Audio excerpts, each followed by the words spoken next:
Hello out there, ladies and gentlemen, boys and girls. Welcome to the AGA's continuing coverage of the MLily Cup. Tonight we're going to have two exciting games. We're going to have Park Junghwan 9-Dan Pro versus Park-Ke Jie 9-Dan Pro, a repeat of the In Cup semifinals from last year. We will also have Ryan Lee 1-Dan Pro from the American Go Association versus Xuanhao 6-Dan Pro from China. Should be a good match. Xuanhao is ranked 22nd in China right now, so he's currently one of the active pros. As you will see on your screen, we will begin commentary at 10:30 on account of the fact that they are still in the very early stages of the game here. We will switch back and forth between Ryan's game and the Park Junghwan Park-Ke Jie game. So don't go anywhere. We will be able to see both of those for us. We'll keep tabs on both of those games. So don't go anywhere. Commentary to start 25 minutes.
All right, everybody, ladies, gentlemen, boys and girls, children of all ages, general internet ruffians, ne'er-do-wells, miscreants, and other sort of folks out there. Welcome back. It's the American Go Association.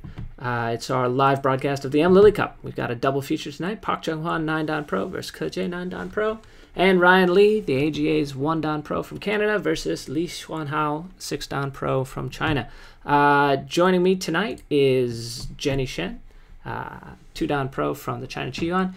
Jennie, thank you so much for being with us. How you doing? How's it going?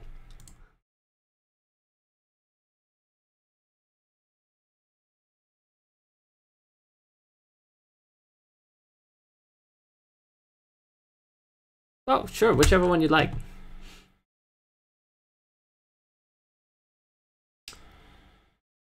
Whichever one you want to start with first. Which one would you like to go with? Okay, let's switch over there. All right. Ke Jie's game versus Park Junghwan. Take it away. It's all yours. I think you have control, so go right ahead.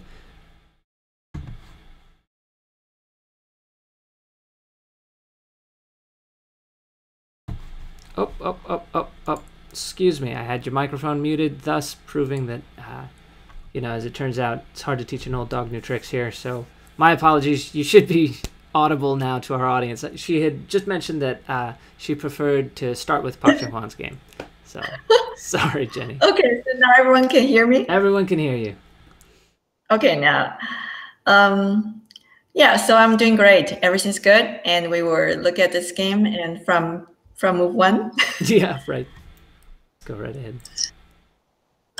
So I think that Ke Jie is not playing star point for some time already. Maybe after he played AlphaGo, he kind of stopped playing star point.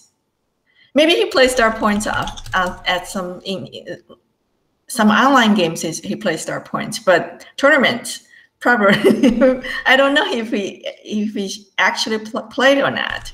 So that has to do with AlphaGo's famous Sensei invasion. Maybe he hates it. I don't know. He's just avoiding playing 4-4s now. No, this game he didn't play star points. Right. So, well, I hope people will not misunderstand this, that AlphaGo Sensei invasion is just a normal reply. AlphaGo thinks that this move has the highest win rate against the star point at this certain situation.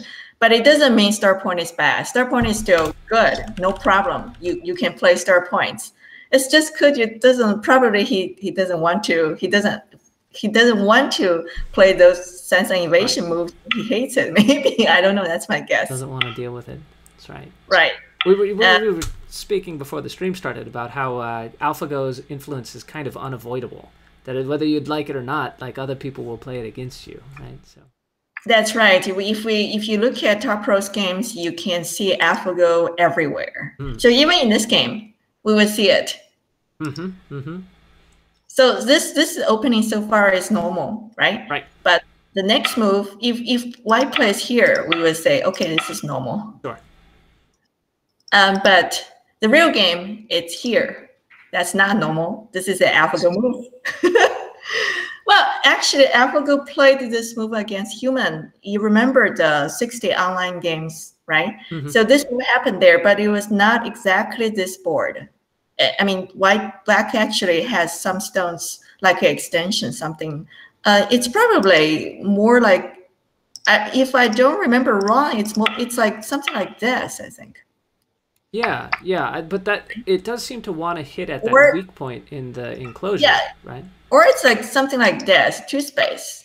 So anyway, but they just start to play this move from here. I think that, I think this is very interesting. Actually, I play this move in my games. I have tried. So the variation here, actually, black, I've seen this honey. I've seen this honey. Is there a third move? I'm not sure if there's a third move. But in the real game, black could have replied with this one. So are you interested in this variation? Absolutely. So actually, the first feeling is honey. It's not that honey to me, because This honey is like you are answering this attach. This one is like I counterattack this attach. The feeling is different. So this one, white goes here. This is a real game. Then this will lead to a simple variation. Yeah, I mean, this seems straightforward, right? Yes. So we go back to this later, but we can look at this one. This one is very interesting, actually, because if white plays here, black will come here, right? And then you think that you can jump down here, but the white shape is actually pretty heavy. So it's not a good idea to start to have a heavy group like this in the opening. That's my understanding. I'm not sure if AlphaGo agrees. You don't speak for AlphaGo here. So because AlphaGo doesn't play this, AlphaGo would not play here. AlphaGo would not play here either, because this one is heavy as well, right? You can see the shape. White doesn't have a very good reply after this. If you play here, even if black just plays here, white is still heavy, and black can play here. So this is not good. Yeah. But otherwise, you're not going to play here. This is definitely not good. That black stone at 017 seems to be perfectly on the vital point of the shape for the white stones. That's right. So the move is here, and then black will Atari from here and then connect. Have you seen this before? I think I've only seen it in the master games, right? I'm not sure if master game this happened, but I've seen in other people's games. So the follow-up, I actually just saw a game that Tang Weixing played this move, but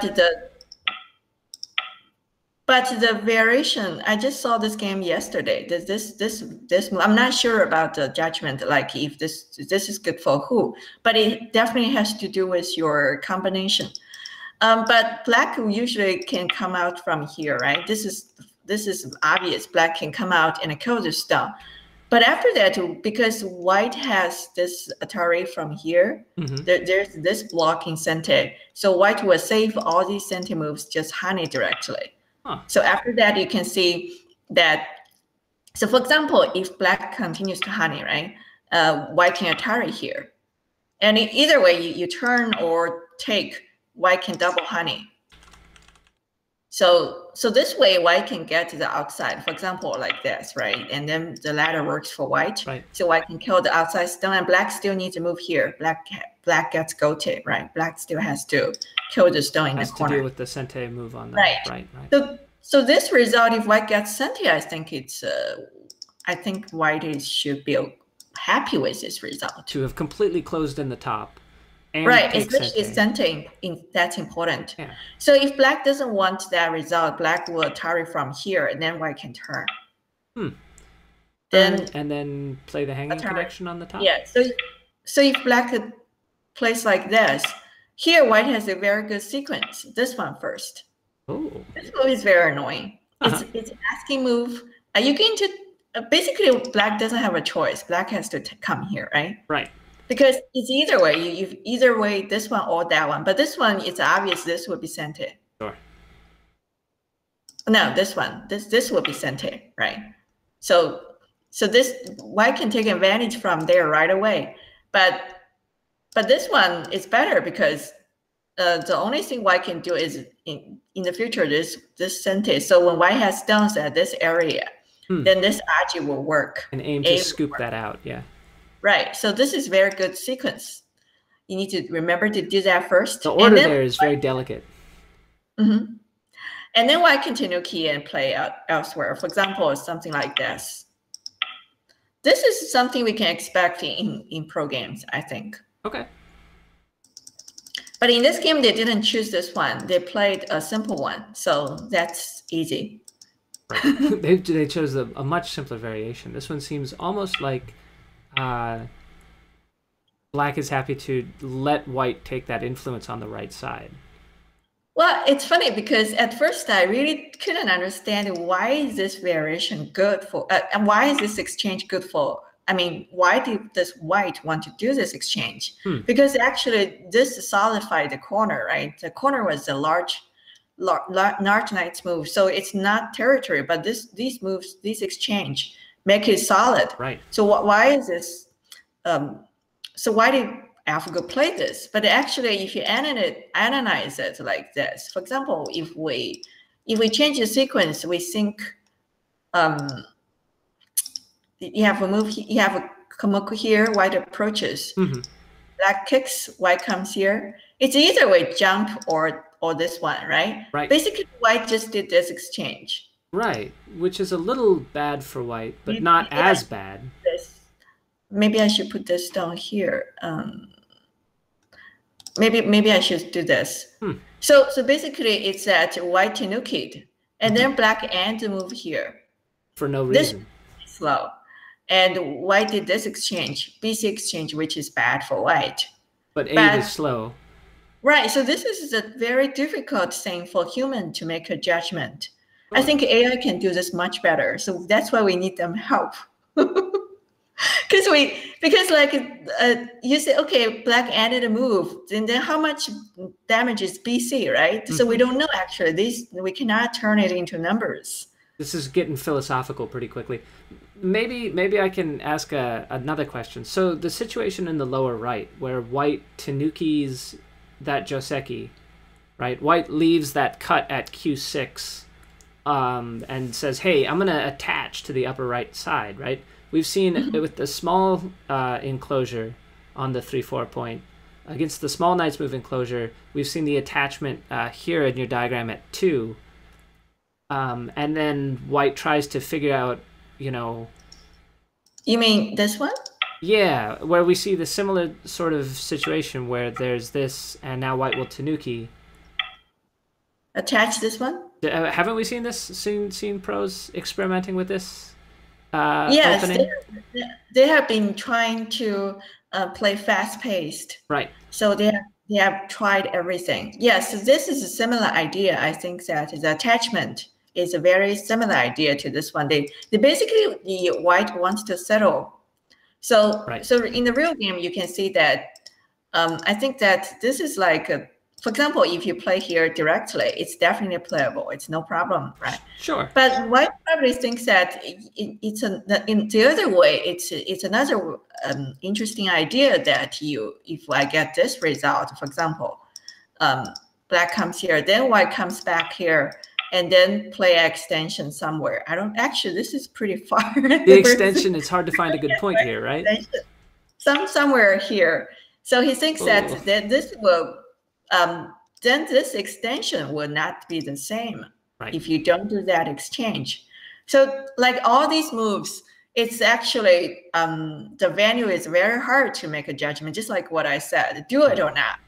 Is it really good to do it, or it's do it or not? It's just two different games. It's unclear to us. Sure, and that global evaluation seems to be, of course, you know, the where AlphaGo is emerging as having one of its major strengths.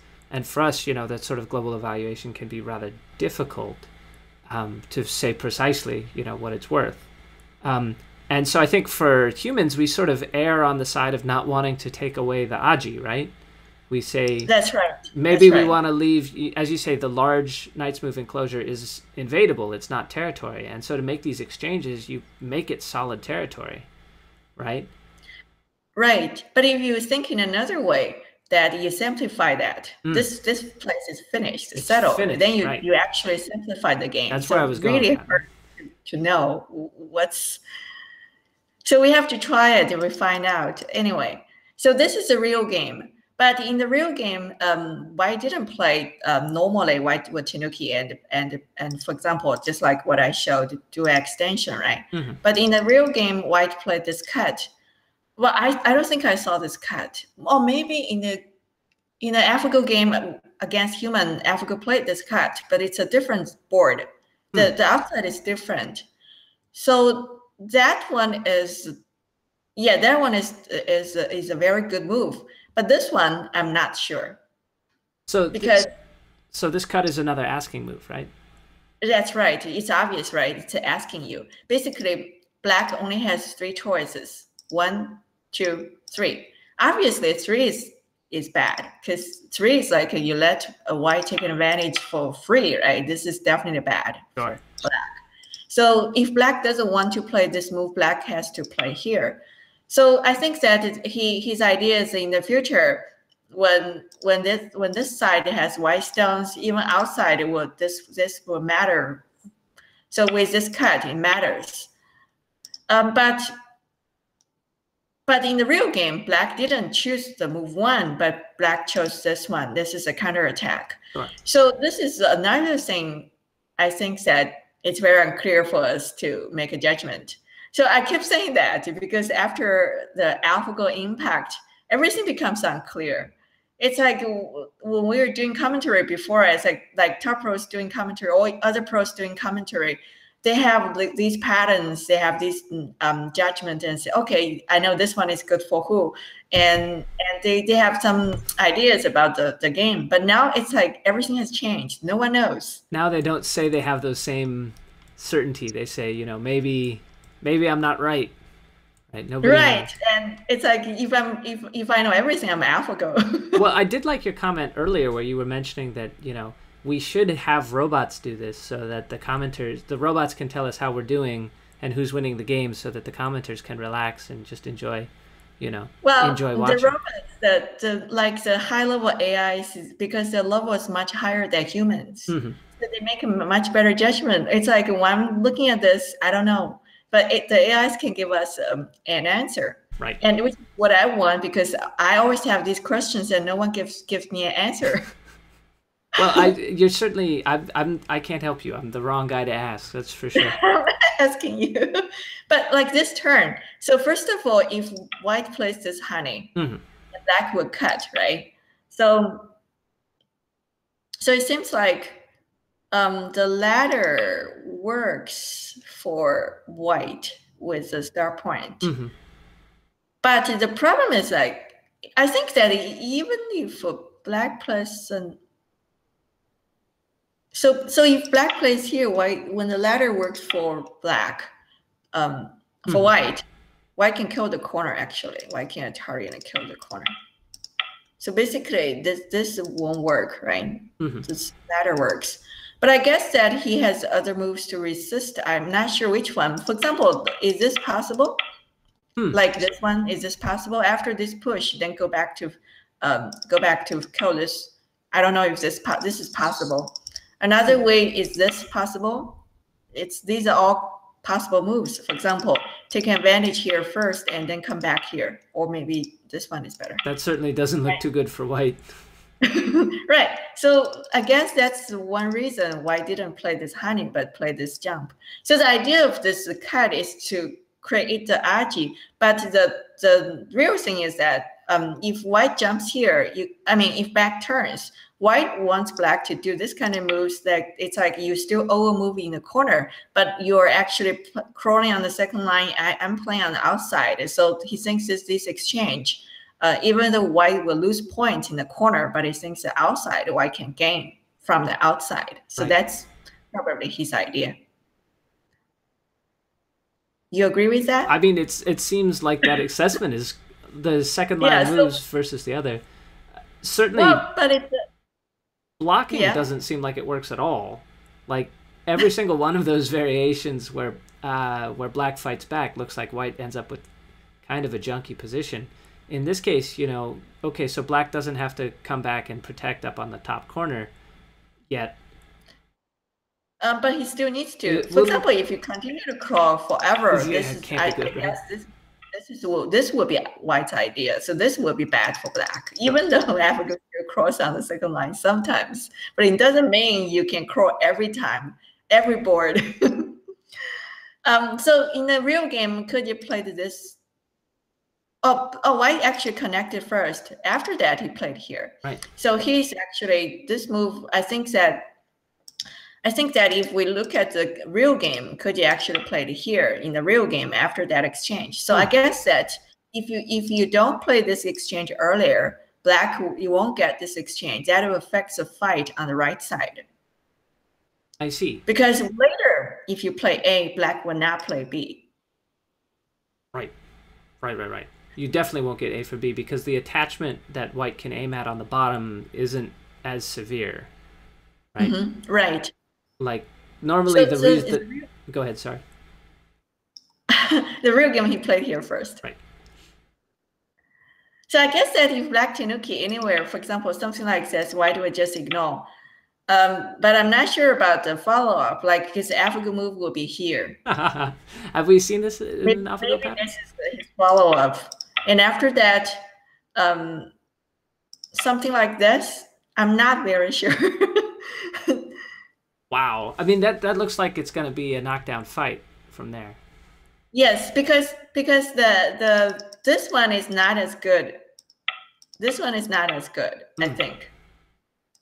So this one, because now black gets center, right? Right. So to turn to the upper right. Local shape on the outside. I remember their commentary when they were talking about this shape, and when Fan Hui brought the AlphaGo data and asked what is the follow-up, he said AlphaGo's follow-up is actually this honey. This was the Weiqi TV program that you translated. Yes, we will release these translated videos very soon. So if you're just joining us on that, Fan Hui visited the Weiqi TV studios with a collection of AlphaGo continuation sequences and showed what AlphaGo had in mind for a bunch of moves that we found impossible. And Jenny and her team of volunteers have been hard at work doing some translations of those. So stay tuned. We'll post those on the YouTube channel when we get them. Jenny, thank you so much for doing those. I know a lot of people are pretty excited. I didn't do the translation. We really should appreciate the work that people did the translation, because it's really like 20 hours work to translate one video. Yeah. Yeah, we'll have a whole list of incredible thank yous for folks who do that. Again, volunteer organization. So if you're looking to support us, check us out at usgo.org. We've got ways we can do donations and whatnot, and that's not really my core competency right now. So how about we get back to the game? Yes, we get back to the game. So right now, black might not want to play this move because these white stones, they are pretty light, right? Mm-hmm. So black doesn't feel like to kill these stones, maybe. So that's why he still answered. And I think another reason is that black thinks even if I answer, you still don't have a good shape to fix your stones. Well, my first feeling is something like this, because this is going backwards to help with the 3 stones on the right side, on the lower right. But the real game, actually, white played this move. It's a little bit surprising. It's a little far, right? I mean, it's kind of an invitation for this invasion. That's right, exactly. I was going to say he's inviting the invasion, but this one is not. But probably this is still heavy. Probably the invasion is still severe. That's why they say, okay, if this invasion is still severe, I'd rather just fight like this. Maybe that's the idea. If I can't fix it with one move anyway. Right. Another thing is that you see that the corner still has this Atari and this block, right? So that means C will be centered. So basically, if we ignore this area, for example, this will be a good center for white. And now that invasion becomes much harder. Right, because this Atari and then this block. Win. So black actually needs to fix the corner, but black fixes it in a good way. So black fixes it here. So make your heavy first. Makes sense. White has to block, right? And then black pushes and peep. This is very good sequence before you fix your problem. So before you fix your problem, you should think about how can I take advantage as much as possible. Would the phrase be force before defending? That's the proverb I heard. Force before defending. Like if you have a bunch of forcing moves to make, okay, that's you can do it before you come on back. Yeah, so this way we see that white looks pretty heavy, right? Actually, I don't know. I mean, if I pick this color, I will probably pick black. You prefer black at this point? Because this white looks really heavy to me. There's not a lot of good shape there, that's for sure. And this move is still a very good move, like white's move, current move. This is a vital point to attack black, because if you play any move, like anything else, for example, if this move, right, this would be definitely too slow. I mean, anything black comes out, white will be too heavy on this side. Sure, and because that's the move that black would take to come out, that other Kosumi, that explains why we play the star point on the right, why that is the vital point, because that just aims right. at, So at the future development. This move, right. So this is like preventing black from coming out. Also, it's attacking, taking black's eye shape. But black actually played a very interesting move. Black played here. That's the normal invasion in that shape to begin with, but it seems like the shape on the upper side is so different, right? Like, well, I don't call it an invasion. I think if it's just an invasion and just takes some points, it's not very useful. He actually wants to divide, wants to cut white. Right. Or attack. He actually wants to attack. So my current understanding of these moves has changed, I would say, since AlphaGo, because AlphaGo's moves is always like it's like it's not going to just take some points. All these moves is aiming some attacking moves. So like the Ke Jie's move, when I saw this move, I actually said that. I said, hey, Ke Jie played like AlphaGo today. A little bit. Has a little bit taste. Be very curious to see what, if we do ever get a chance to ask AlphaGo what it thinks of these moves. Yes, that would be very funny. Sure. Because we don't know what AlphaGo would say. And I guess I still am in this, I still sort of think of AlphaGo as being more globally focused and being more influence and negating influence.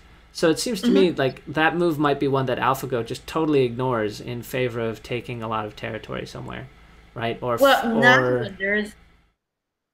when there's some very severe attack. Right. So that's why I call this move an attacking move, and it's not basically it's very annoying to you, because you play anything like this, you think you're still not settled, you still have to worry, and Sure. you just give back lots of cash. So you cannot do anything like this. This seems like an only move, right?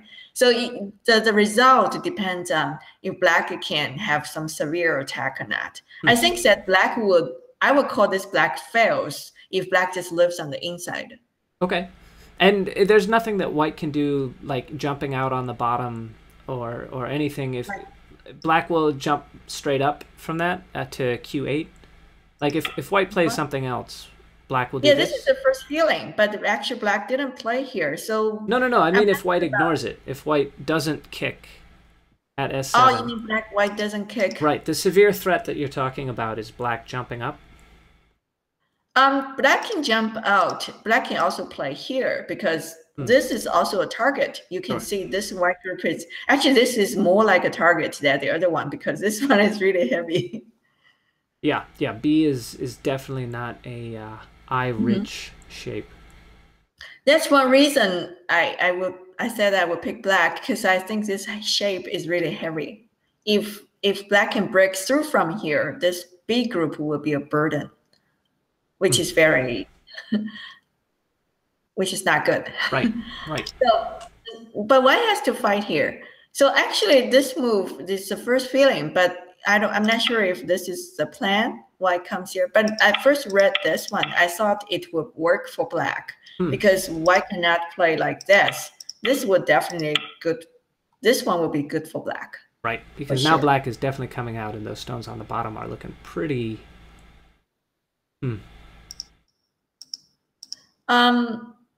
So this one, after this, I'm not sure what about white's plan. Because if black just lives here, for example, if white doesn't play anything like this, I think this will be good for black as well. Because white's outside is not strong at all. Still has cutting points. Yeah. Right. So I don't know. Actually, I don't know what white would do if black jumps. I have no idea. Like this kind of move won't work, right? For example, black connects. That's possible, actually. Because there's a white take, right? Because this move white can connect back. The monkey jump. That's right, and white's pretty lively already. So is that is that the plan? It's very unlikely to me. I don't know. That's possible. I have to say this is possible because if you don't have a good reply, then this could be the possible. What he's planning? Because now what black has to connect here, and then white takes.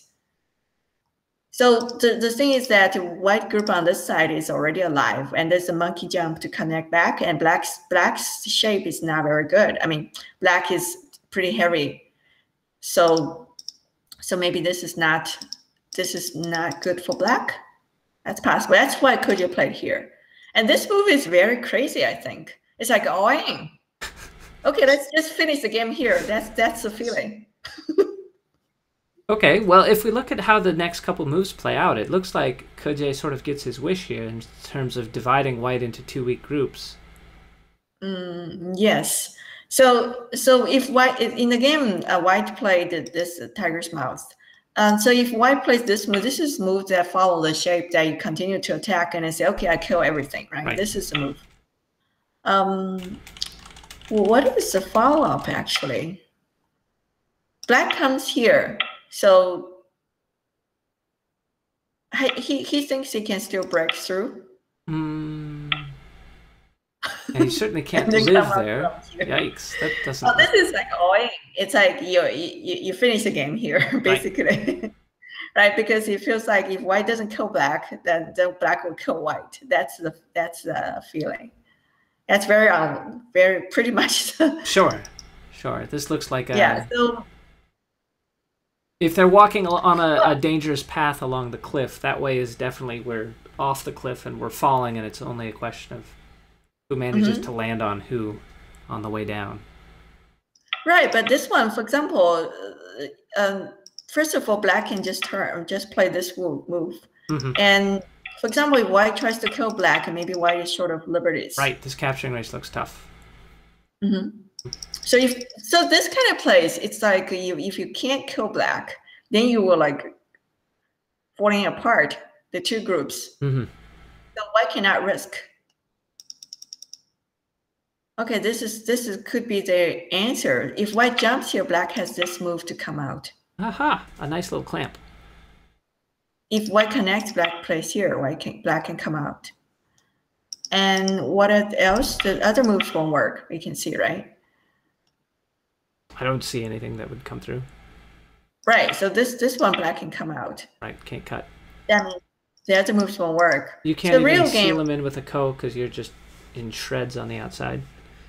Yes. So in real game, actually, white played this move. This move is very calm, and this kind of move would not come to my head. But after I saw this move, I thought this is probably the best answer. Yeah, so, and this seems like it's a nice shape. It just takes a nice grip of the stone. Yes, right. So actually the idea is similar that white wants to settle one side and then fight on the other side. This is pretty much the idea. Because if black plays the same move, white shape will be like falling apart on this side. So this move could be the vital point. Black honey. And then white jumps out.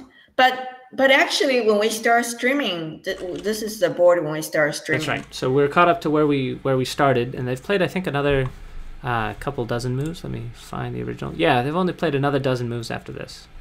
So. Okay, so actually, my first feeling was like white is still pretty heavy. I still like black. My first feeling when I saw this board. But after another couple moves, has that changed or? I don't know. This is so far what I saw when we started. So let's continue to look at it. Yeah, because like this kind of moves, this kind of things, it's like white is running out, but this thing is very hard to settle. You see, white has 0 eye. Yeah, but it's looking, and even if you jump, I mean, yeah, but it looks like it can go either direction, right? It can either bend to the bottom or it can bend on the top, right? Yes, right. So it's not easy to attack directly, but it's like it's sitting there and it's a burden forever. This is very annoying. Right. You're not free to do other things when you have a group like that sitting there.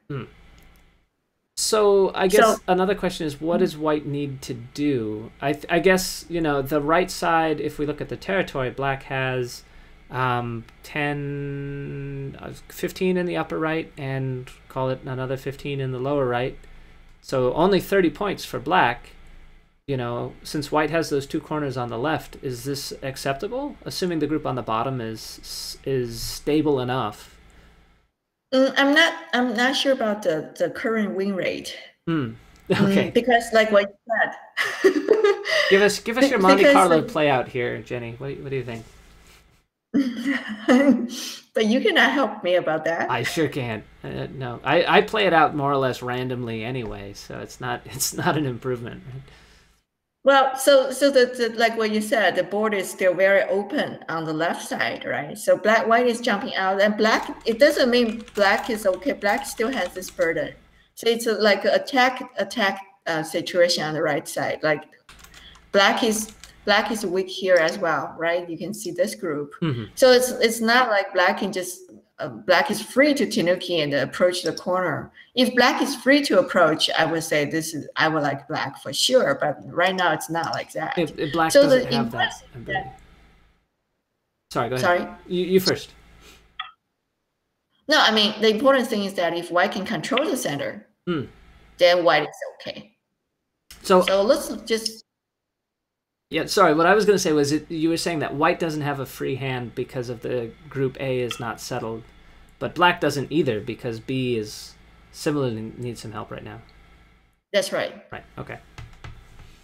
So black played here, try to, make some eye shape, and white comes here. So this is what I just said, that if white can control the center, white is okay. So black comes here, but this kind of moves. I think that what's going on to this group? Because black seems okay like with this area, that black has this eye shape, and this kind of control in the center, it is powerful, it is good. But when black gets centered to jump into the left side, then like this move will be a problem for white. Those cuts are going to be an issue. Yeah, when the ladder works for black, the two cuts E and F will be a problem for white in the future.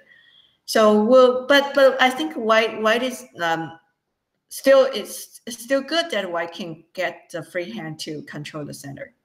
Okay. And I think this could be still balanced. Okay. Okay, so this still looks kind of balanced. They only have, I think, a couple more moves, and then we'll be caught up here if we want to then switch over to... Yes, then we can switch to Ryan's game. Right. So black pulls back here, white jumps out, and then black plays this one. So I guess that if black is expecting white to play here, then black can get this move. So this is definitely another move to make white heavy. And after that, black will come out from here. As long as you have a heavy group like this, you don't have a free hand, black breaks through like this, white will be like pushed around. White's upset too. So let's see, what did white do? So definitely white will not play here. White would do something. White played this asking move first. Right, so white played it here. Right. This is a good move, because if black comes here, we can see white is already alive in the locally. White group is already alive with just one move. Right. So that means that white doesn't have to respond to the peep on the top against the connection and can instead enclose more aggressively on the outside. Well, that's probably not. You can Tanuki, I think, but with this exchange, white can just white can always come back and live with one move. That's a good thing. But if you Tanuki this, what about this one? Now I'm not so sure. Right. So, but I think even if that white comes back from here, like even if white plays here, it's already better that let black peep first. Okay. Yeah, I mean this is an improvement versus the other one, where he's just getting because if you peep now, white can push. You can see the difference, right? Right. Definitely better. Anyway, so the real game, after this exchange, white actually played this peep. So this is an even better move because this is like an attack first. And he after this, he might get a chance to have sent it to start from the left side, which is very important, I think, in this game. Oh, if I could send it, yeah, that'd be awesome. Right. So the left side is open, and if white gets to move first or black gets to move first, it's a huge difference, I want to say, because like what we said, if black goes first on the left side, then the center will have these cuts, right? When the ladder works for black, I mean, when the ladder, so this kind of cut is all white's weakness. Right. But if white gets to move first, the white is like defending this weakness from like building a framework, which is very efficient. Okay, so this is the current. This is current. Okay. Should we switch to other game? If we're all cut up right now, I think we can go right ahead and switch. Let me bring it on up here. We will head right over to... All right, it's up. Take it away. This game, from now the current board, it seems like Ryan is doing pretty. It's not bad at all. It looks like he's killing those stones on the left. Okay, let's still go back and start from the beginning. Oh my gosh! So if you're just joining us, this is Ryan Lee, 1-dan pro from Canada against. I'm sorry, against Lee. Thank you. Lee Xuanhao, 6-dan pro, who's the number 22 ranked player in China right now. Yeah. And if you might have read an interview with Ryan, just published in the AJE Journal, you can find that at usgo.org. He seems pretty excited about this game. You think how many people can get to top 16 at World Cup? Oh man, he did mention that he kind of wanted this week to go on forever because as long as the game hasn't been played, he's still in the top 16 and can keep saying that, right? But it's possible that after tonight he'll have to say he's in the top 8. So you never know. Well, I feel like I have very big pressure to do commentary of this game because I'm. How can we help Ryan to win? That's right. And every time you cover his games, it seems like he wins them. You also broadcast his games at the U.S. Open in San Diego. All of those games are available in the archives of the AGA's YouTube channel. You can check them out. He only lost one game that week against the... I didn't cover that one. What was that? And you didn't cover that one, right? That's where I was going with that. That was the one that you didn't cover, and Ryan lost. No. So actually, I only commented the City League and Blind Go. He won both of them. And it's a game he played Chen Yaoye, which is important. That's right. That's right. So as it turns out, Ryan had a great week. The only game he dropped was against the person who went on to win the championship, Wu Hao. He was able to defeat Bao Yun, who beat him last year. He was able to knock off quite a few others. So he had a pretty good week last week. So you think he's pretty excited about this one? What do you think? Well, Stephanie actually said, well, I hope he plays a good game. So let's just look at the game. We hope he plays a good game. Did they get married again? I know we were so they had gotten married again. They had gotten married for the first time immediately prior to his playing Chen Yaoye. So there was some talk of that they should just get married again. I mean, why not? Okay. So. Okay. Did you tell them? Yeah. Oh, yeah. I told them. I said, just marry each other again. It's fine. You don't need to marry a separate somebody else. Just marry the same person again. If it works, I mean.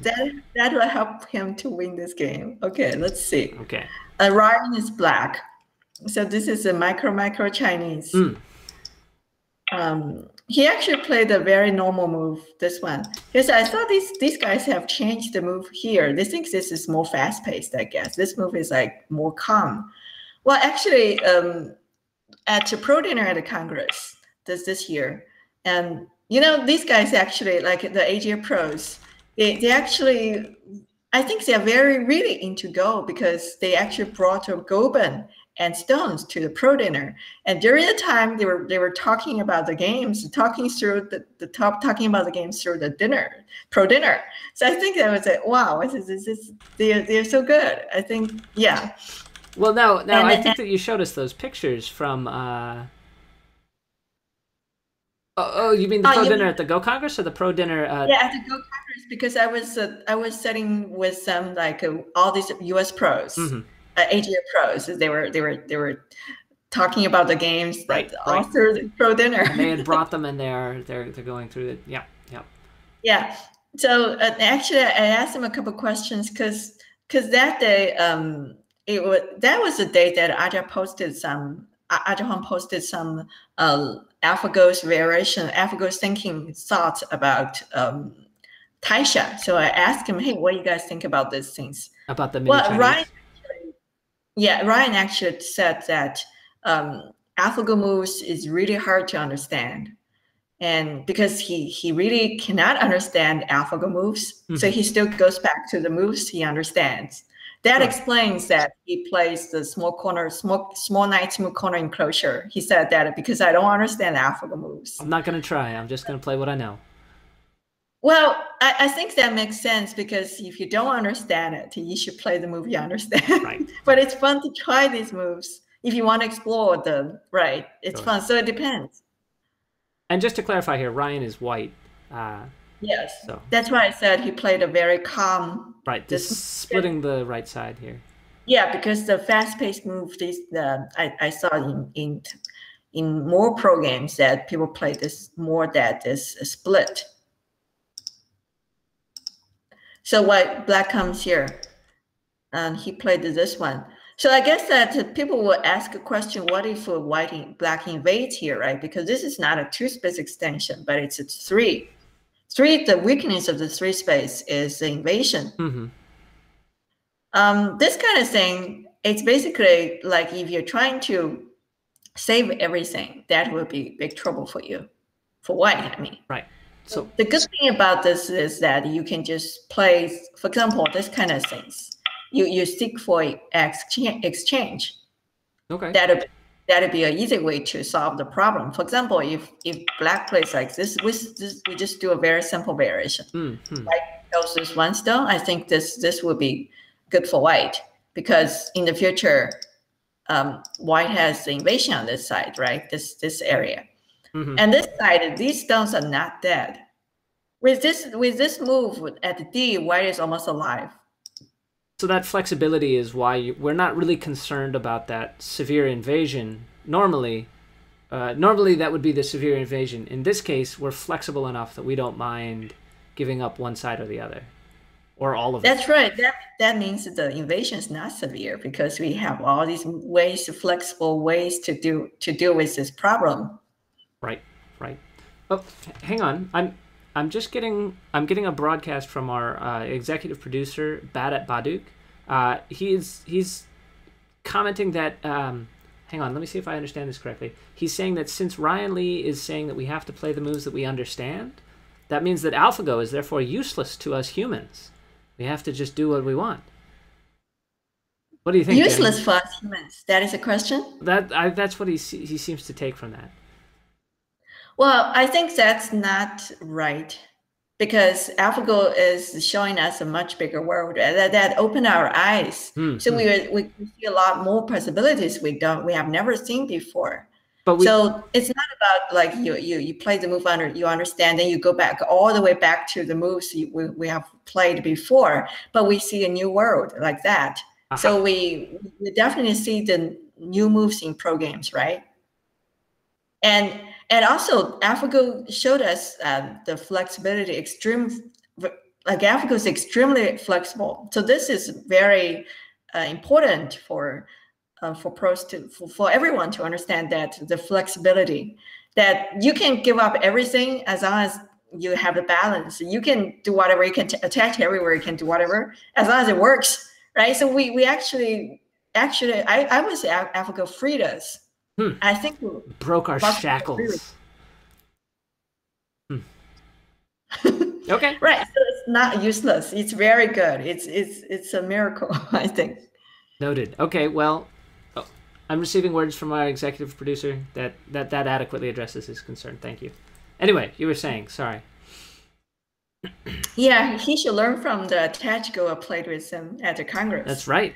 I believe you did have to defeat him by attaching to every single one of his stones and then killing all of them, which Luckily, that game record has not been preserved. That was for fun. Moving right along. Anyway, so AlphaGo is very. I think it's a great for us. I think we should all appreciate that we get to see AlphaGo. So go back here. So because of these attachments, these moves, right? So white can have a very flexible position that it's just like you can give up this, you can give up that, depends on your opponent's reply. So that's why white is not afraid of this invasion. It seems like severe. Well, I would say that if it's this one, then the invasion will be much more severe because now white doesn't have any like very useful, like anything you can use to make an exchange, because black already has a solid position on this corner, right? This one. Right. Now there's none of that flexibility that you showed in those previous sequences. It's instead white just dies everywhere. Right. So this one is different. That's why in the game white has to defend here. So I played this one. And then black played this approach. And then Ryan actually still played this AlphaGo move. He said he doesn't understand. Maybe this is a move he understands.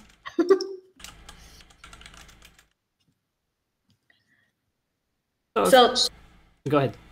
You go ahead. I was just going to say, so we're seeing the moves that we understand. That's great.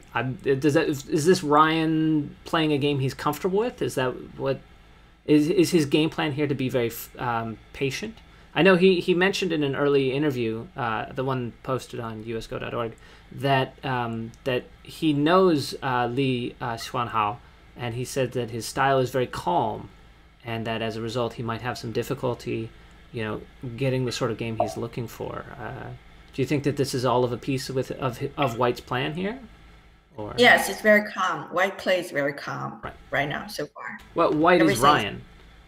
Yes, okay. He's very calm. So this move, we see this move a lot at AlphaGo's self-play games, but this move was not popular before that. So that's why I call it, this is an AlphaGo move. Okay. But this move is much easier to understand, right? You just basically, I think AlphaGo probably thinks that blacks, if white plays anything on this side, AlphaGo will play either this one or this one. So if you don't want that this push, then just come here. And this is different with the Shosaku Kosumi, because this one is more like one move. The Shosaku Kosumi is more solid, but this one is more efficient. But more efficient means not as solid as the Kosumi move, right? Right. So basically, I think AlphaGo's idea is either this one, but if you pincer, then this one or this one. So it's like a Miai thing, right? This is Miai. So white played I think this is a very good direction, because on this side, white has a very good follow-up at A if black plays extension on this side. For example, black plays here, then I guess white would go to this side. That position on the bottom looks pretty comfortable. It's hard for black to pincher. Right. That's why black didn't answer. Like what we said, that this attack is like the pincer. For example, if you play a pincer on this side, it's pretty easy for black to settle something like this, right? Something like this. Black can settle. Sure. So white's attack is not very severe. That's why black can just play elsewhere instead of answering on this side. But after this side is still big. In the game, white play this kick. So he's right. So like what we just showed, that this will help black. This is the easy way to settle. So white played here. So far, everything is very calm, right? Both sides. Black comes here. And then white plays here, and then black plays. I think that this already showed that AlphaGo's impact already showed from these moves, because this is already more flexible than before. I mean, for black, like black's move. For example, it used to be like this one, if white invade, black would think about how do I continue here? But black, in this game, black just played this. Black just Is ignore happier that. just leaving it and just... Yeah, so I can already see the flexibility from like the impact from AlphaGo. Because actually, for example, if white comes here, I'm not sure. I have a feeling black is going to ignore again. And just build another big thing on the top. Right. Well, this kind of idea was not, I mean, like before, very few people will play like this. Now you think that everything is possible. It's like nothing is impossible. Everything's possible, right? So you can try everything. You know, everything is possible except the set of moves that I try in my games. I think I can rule out that not really everything is possible. There still has to be something that we can hang our hat on and say, you know, this is actually bad. And those are my moves, and I'm okay with that. But how is this more possible now? It seems like it's very plausible. You lay it out here. You say black is going to build an equally large framework in the top side and in the lower right, and not be concerned about making... I mean, it's just a single stone on the left, right? He doesn't have to get attached to that stone. Get attached. You mean my variation earlier, like this one? Yeah, and this variation here. Well, first of all, the stone is not dead yet. You have to kill it, right? Right, of course. And there's still lots of algae. It's not easy to kill. And if white only has the left side, if black can really build a big framework or territory on top and the bottom, lower right, then black definitely has enough to compete with white's territory. So this one, like it's like white already has a lot of stones there. If black runs direction, maybe you don't like the heavy running, right? Sure. So you might want to build first. So this is a flexible idea. It doesn't mean that black stone is already dead. You can still use it to do a lot of things. Sure. I wouldn't say it was dead. Just right. This seems very plausible. It's unclear to me that it's AlphaGo that gifts us with this new flexibility. Yes, I think so. Okay. But I think that in your game, things didn't work out. I'm pretty sure that you played good moves. It's just your follow-up didn't work out. I'm shocked to hear this. I'm pretty sure that happens to everyone. Because it's like you have to play like 20 moves correct. You played it moves correct. And that's just, I mean, I can get lucky once or twice, but 20 moves in a row, I don't know. Right, maybe 10 moves in a row, you make a mistake. Right. But you should not blame your first move. Your first move could be the good one, or second, third move could be all good. The difficult for Go, I think, is that you have to play everything correct to get the best result. And during the time, you will make mistakes. Well, that does seem to be the tricky bit, the devil in the details. And the detail is apparently you have to play all of the moves correct, not just some of them. That's right. Who knew? That's why it's hard. All right. And everyone makes mistakes. So this one, I think that, for example, if black wants to play somewhere, black wants to continue on this side, what I can see is like, so this move is not right because this side is open. This area is open, right? AB invasion, right? A or B. So you don't feel like you don't want to play there.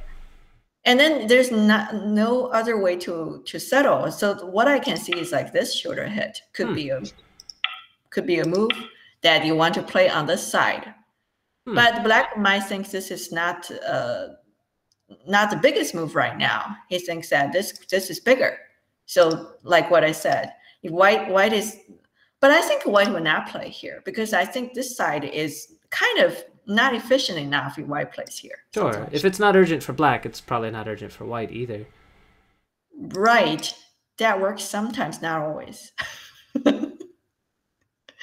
Anyway, so white played here. So see white is saying that I'm going to get the corner. This corner would be 25 points, even 30 points. I get this territory first. And you don't have a good way to extend on that side or settle on that side anyway. So I attack like this. I like this move actually. Yeah, it's definitely not one I would have come up with for sure. Like the train of thought to come to this direction is you have to see the other ones a lot more clearly for not being very good. Right? Like, okay, I show you a variation. You will hate this right away. For example, do you still like it? No, not at all. I didn't like it. I didn't like it when you showed it to me already. Like, I agreed. I Right? agree with you. I think, yeah. Right. So actually, this area it's not easy to attack because, for example, white because all of black stones are very light. Right. And there's no good way to continue. For example, you play like this, right? Ugh. And then you see that you have the honey, then the ladder works for black. You feel Ugh. well. There are many variations here, but I just want to show you one way that it's not easy to attack like this. Right. The black stones are very nimble. Yeah, flexible. So white played here, and black played this shoulder head. That's the move that to continue on this side. Well, this shoulder head is also come from AlphaGo. So this you can see AlphaGo impact everywhere in the pro games. Right. It's like I think the difference is that we used to have this feeling, but we don't always have this feeling. Now this becomes our first feeling. That's the difference. Already our feelings have changed, huh?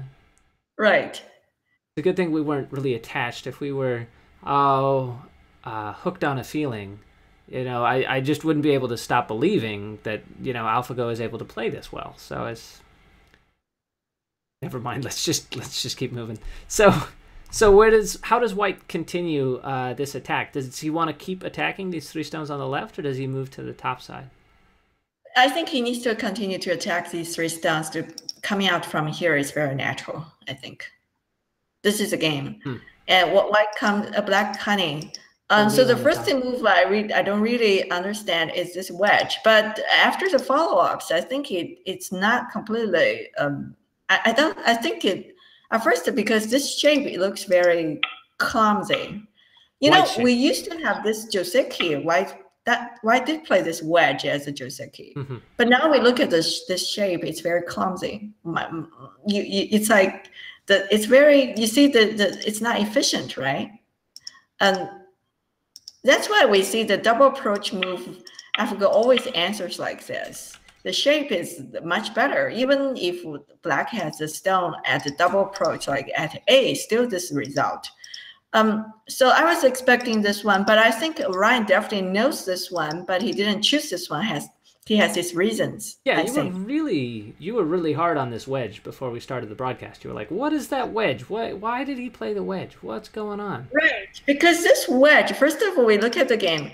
The problem is that I think that if black comes here, maybe white can kill the cornerstone from here, which is good, right? Right. Big corner, but black can connect here. And the ladder doesn't work for white. This ladder, black can run. Right. So this means this area white really doesn't have a good reply. The only thing white can do is this one, and after that black comes here. Go taking, yeah. Right, but this way you can see that the white shape is the whole thing like this exchange is not efficient for white. I mean, the exchange of the attachment and the extension. But the only thing I can think is that if white does play like this, white gets sent it to attack first. Instead of if white comes here, white will get gote here. That's the difference. But the good thing about the gote is that white can still come here to attack A or B.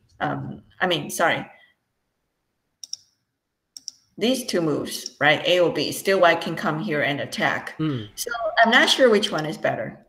But Ryan actually, he picked this one. So I'm sure he has been debating this one or this one. So he picked this one. Well, let's see what he's trying to do, right? So in the real game, he didn't play this move. Right. Well, the problem is that this honey is really big, and this really makes white shape very clumsy. At this area, right? Which is what happens because white decides that he can't play at A now, or he can't play the hane in the corner. He switches, and black takes the hane immediately. Right. So actually, the real game, white played here, and black took this one immediately. And this is what we saw when we started streaming. Right. But actually, I told you, I said, if you play black, you're still not sure about what happens to the 3 stones. It might die. Right. If I'm playing black, I would definitely be not sure about those 3 stones. Right. So I guess that's Ryan's idea, that he wants to save the possibilities. For example, there's this Atari that will help white to close these 3 stones. Right. But this one is so big, actually. This move is really big, this honey. So white actually needs to be like, okay, let's try this. I don't play that honey. Let black get this move. Let's see what happens. Let's see what happens. It's almost like challenge accepted here, right?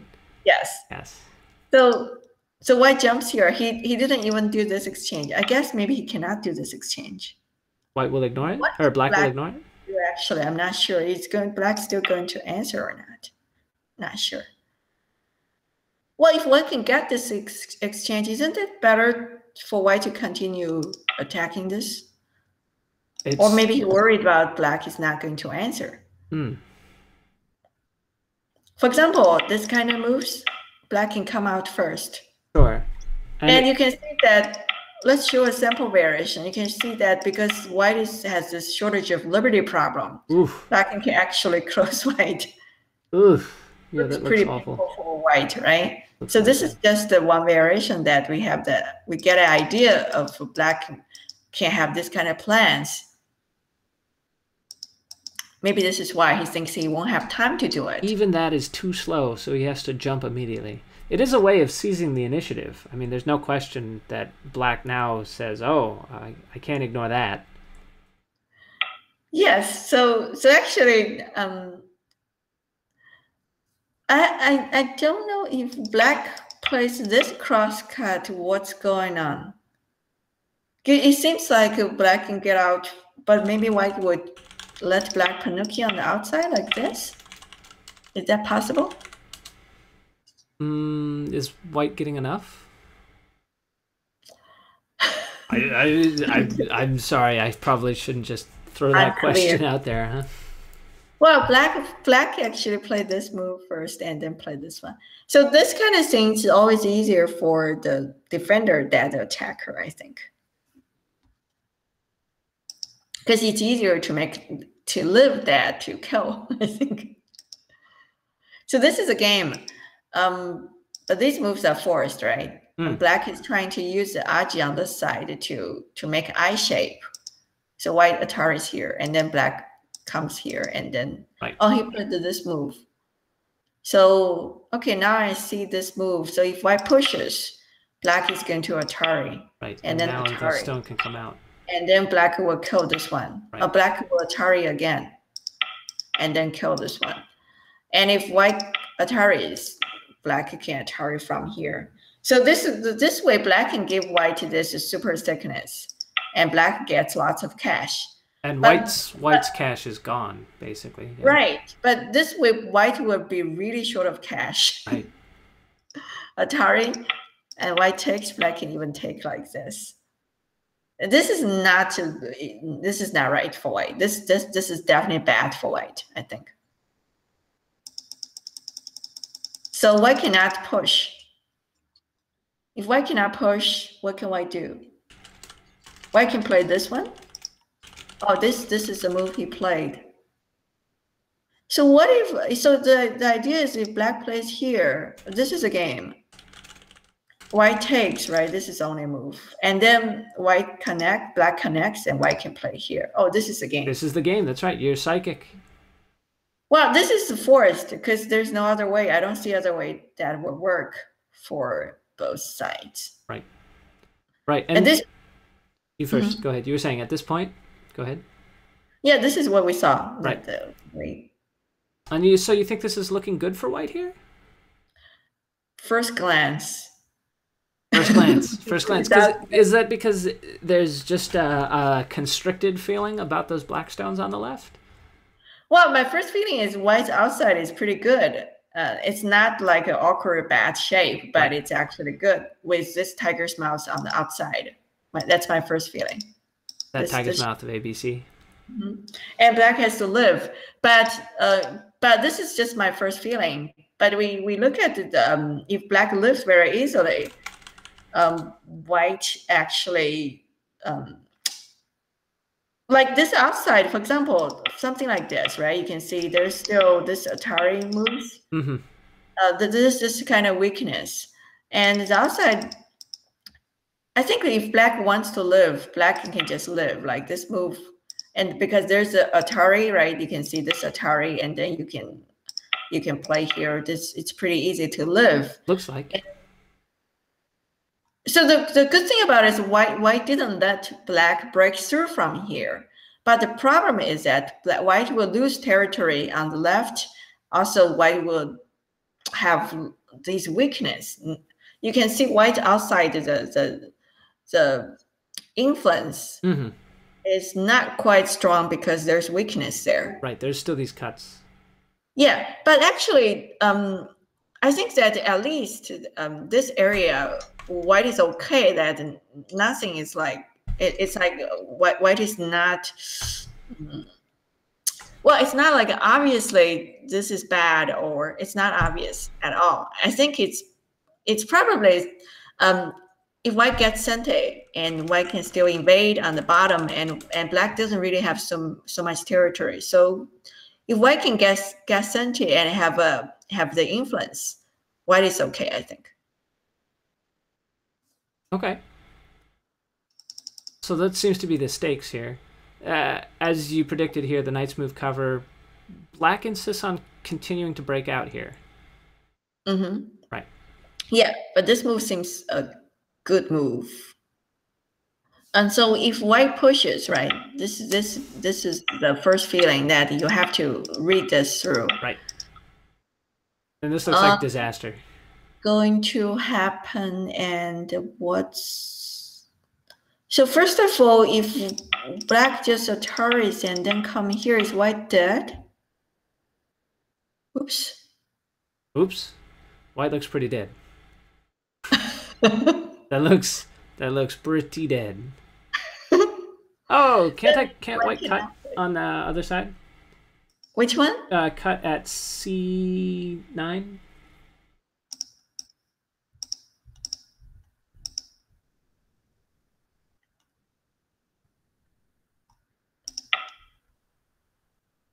All right, there's a cut. Hey, that's my quota for the night. I got one good move. All right. That's why we only look at one side. We forgot about the other side.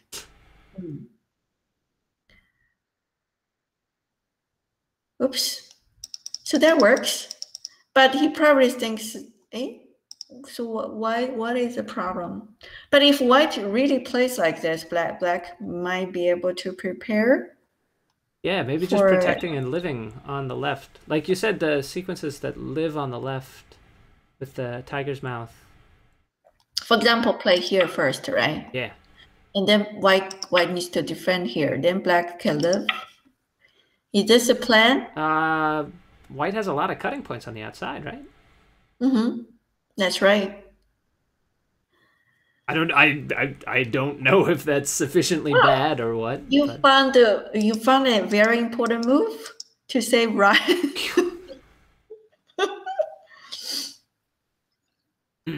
Right, there's a cutting point there. Okay, so this is still pretty right. White is still very short of liberties. Wait, Andrew, I think this is not right. What if I just play here first and then play here? Your cut will work. Oh, yep, then my cut's no good, huh? Your cuts won't work now. Well, I only found one halfway right move. No, I mean, I guess that means that I would have to not answer. Yeah, no, this seems... You can't. This one you must answer. I accept... You know this one. I accept your proof. That's hard. White cannot push and cut. Okay, white cannot push and cut. I accept your proof. So white played this first, which is clever. Because if you play here now, then white would just kill the the 4 stones. Right, and be happy for it. Mm-hmm. You know, the players is always better than the commentator, because the commentator doesn't have to win the game. The players need to be responsible to win this game, so he always reads deeper than the commentator. Right. That is for all the commentaries. I mean, I feel like I can play either side, and I can just switch, right? We can just switch to rooting on... Well, I mean, we can't in this game, but for instance, in Park Junghwan versus Ke Jie, we could switch whichever side we're finding good moves for, depending, you know. Well, but this one is... so obviously, Black cannot play this one, right? Black cannot run, so Black will prepare for the run, and in the game, Black plays here first. Sure. White has the block, and then Black comes out. This seems like a good result for White, though. Because White gets a lot of cash out of this, right? White gets lots of cash. Yes. Well, sometimes we make a judgment with our feelings, but if you really want to make a more accurate judgment, you should first count and have you should have the whole board. You should have an understanding of how much you need to get from the situation, including the potentials for both sides, which is... So White actually has, for example, if White ends a move here, right? So this area, this area, White has about 30 points. But if White ends a move here, I think it's not very good. Because 30 points, that's everything. That's like all White has, right? Yeah. The right side is going to be maybe, I don't know, 8.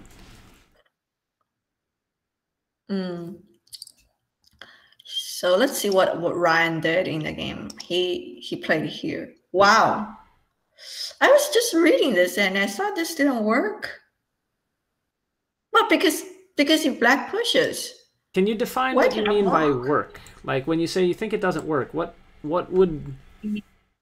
It means White cannot block. If White can block, it works. I see. And if White can't block, it doesn't work. Right, because this move is like, if you play this move, the first thing is, can White actually close Black? And you can even think about, well, maybe you can't kill, but at least you close it, right? So our audience out there and your fearless host can see a little small postage stamp size thing in there, which means I can tell you that this move did not work according to the definition that you've just provided. White cannot block. White does not block. So because this Atari and this Atari, right? Black can kill. That's right. So the White cannot block. Right. So White can't block. Then White has to come here. Right. Okay, this is good. For Black. Fight. Or this is a good fight. I see. Well, fight like this. I think that at least I see one thing. Ryan really has very good spirit today from the move, which is good. I like it. Showing the fighting spirit. All right. Well, yeah, he has very good spirit. Good spirit. Because this is like we used to think that our reading would stop here when we see that the shape is ripped, so we cannot play like this. But now it's again, I would say that why can't White just play here? Why is this not good, right? We would think more about this. It seems reasonable. I mean, he's making a lot of territory on the bottom, especially because Black pushes again and White pushes again. So right, but I think you see what I mean. I mean, we would stop thinking before after this, but now we will continue to think about this. So it's like you're thinking more about the options would be a lot more than before. Right. Right. When you say if I stopped thinking, it would imply that I had started. So we'll just keep moving along past that point. Right. So the thing is that if Black pushes again, right, this is a game. And then if Black tries to kill these 2 stones, you can see that these 2 stones are not really that big, these AB stones. Sure. Black is alive, but White maybe has gotten sufficient compensation for this. Right. So Black also didn't want to kill these 2 stones since Black is already out. So killing these 2 stones might not be sufficient. Yeah, it's too small maybe. But he will play this move and a cut. Is that the plan? That Oh, was the really? plan. Oh, really? You really? What, did we lie to you? This is getting exciting. Mm-hmm. Well, so I was just telling you earlier before we started this game, I said that if black has this stone in the corner at A, right, then this stone will be not much less important because black's corner is alive. So if B stones is still important, black definitely cannot play this cut because one of the cutting stones will die. Right, because white would be able to capture either the B stone or Either the one, stone right? marked with circle, and the Right. rest of the white stones would have to, or the rest of the black stones would have to live. Right. So either way, any Atari will work, right? Any Atari can kill one of the two stones. Right? So that means black thinks move B, the B stone is totally not important. And black's plan is, I give you the B stone, I kill the whole group. The whole group in the center. The whole group to the south of the cutting stone. Yeah, that is the voice we can hear. Right. Right. We can hear that message loud and clear. You want B's? All yours. I will take the middle. Okay, there's 3 more moves. Let's see. All right. But I think that white's move should be still here, but he didn't play here. If white plays here, black definitely will come here. And white takes. So maybe the outside is completely crushed. That's not good for white. That does look now we can see, a little overwhelming. Now we can see the Tanuki is not very useful, right? I mean, compare with the center get completely crushed. Sure, sure. Under beginner proverbs that we need to throw away once we get a little stronger, the idea that Panuki is always worth 60 points or whatever is just... In this case, we gotta get rid of that. In this case, in the future, if black plays here, white even needs to worry about this group is not alive. So he didn't choose this one. Let me see. Let me guess one more time. What else can he do?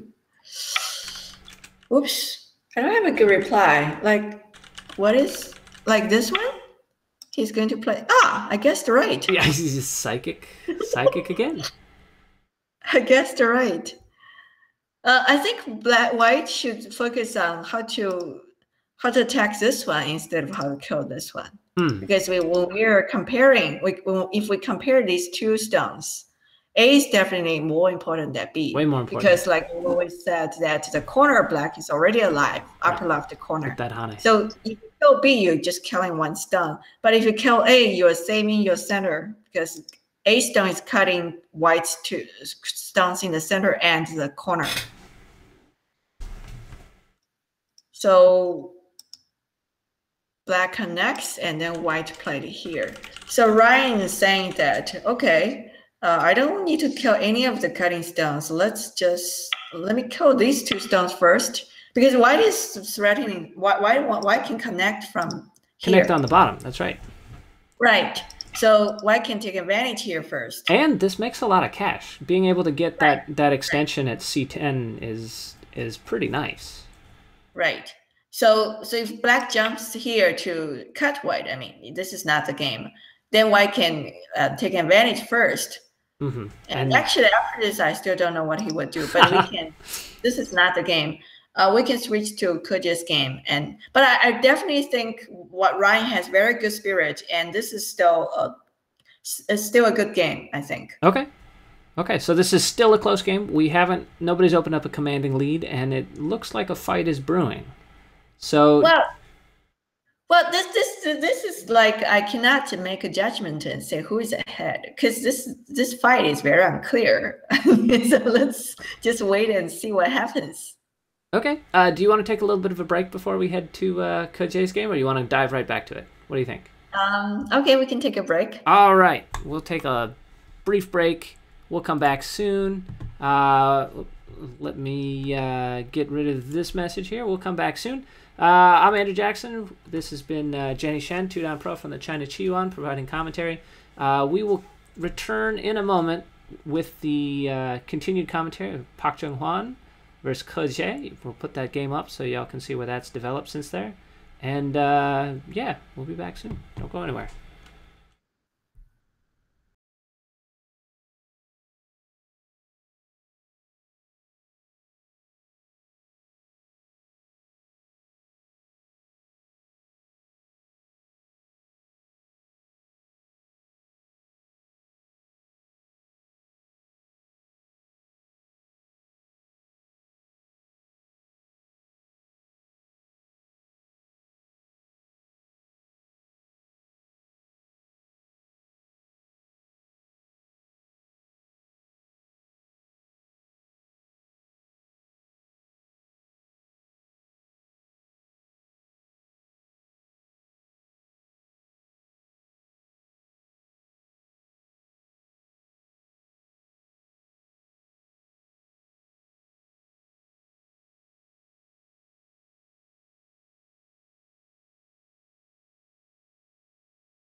Hello, hello, hello out there, everyone. Welcome on back. I'm Andrew Jackson. I'm joined with Jennie Shen, 2-down pro from the China Chiwan.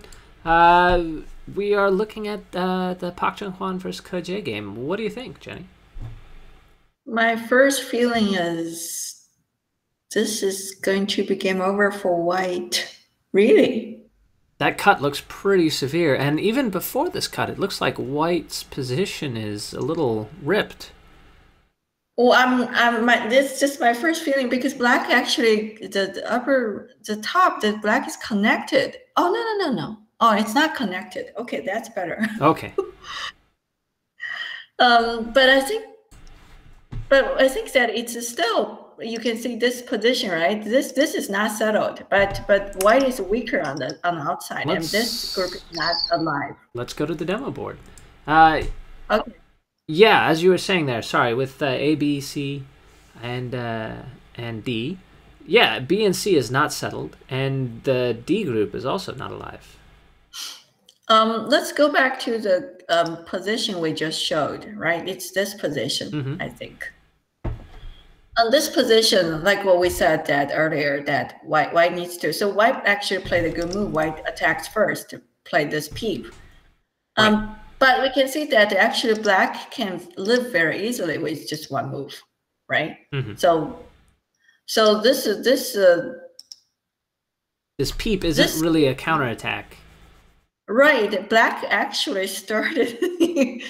Well, this is not my. I mean, this move is kind of a little bit surprise, but if black is like what we just said, if black can just live with one move, then this is reasonable. Because black can not just this one move, right? Black, the white, there's still these moves black can come out from this side. So this is direct fight. I think the audience will be. It's exciting for our audience and for people who watch the game. Oh, cool! Right. Start from here, fight. Well, this cut definitely looks like the fight. But this move also shows that Ke Jie is very sharp because, like, the whole time I'm talking about this shape, this group C is heavy. So, but if you never attack, then you're like the problem. If you don't attack the problem, then it's not a problem, right? So you should attack and make it a problem, a real problem. So this is very sharp. But it's this kind of direct fight. Yeah, they're just going right into it.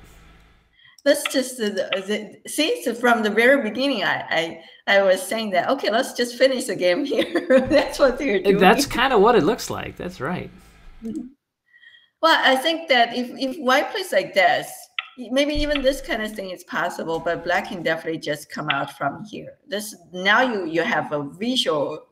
Now visually, white is already very heavy, right? Right. It just looks tough. Yeah. Because black has a solid shape on this area. Black is very solid, so there's no future for white to run to that direction. Yeah, it's just going to be a bad scene. So, for example, if you come here, because white's shape on this side, you can see this is AB. The connection is not good, and black, like what we said, black can still come out from C. So this will be tough for white. And white played here, and then black, of course, continue pushing cut, fight. Of course. Everyone does that, right? I mean, if you play on Thai gym, that's absolutely what everyone does. Well, that's what I said. Like, if you play these moves, you actually play the good moves, and then later you get crushed because your follow-up is bad. Your follow-up doesn't work, but these moves are fine. Right. So the important thing is that for us to find out which move killed us. It's not. Well, it seems like if white is getting killed here, then the move that killed him probably was earlier that allowed him to be cut like this, correct? Well, I'm not high-tech enough to figure out which move killed him so far. Okay. If he's killed, I mean. Right. Well, like the earlier, I prefer black. Earlier, after this A invasion, I prefer black. But I'm not sure about like if you have a higher level person. I mean, if you have a higher level positional judgment, that would give us a more clear answer. Sure. Yeah, so after that, so it's actually the same similar idea. It's not very different from the variation we just showed that white is still on the inside. Right, and black is going to take that outside and close him in from the outside rather than Well, try and make actually, I territory think, on the top. yes. So actually, I think it could just move is even better than just jumping to the left side because this is like either you approach A B C B, right? A B C.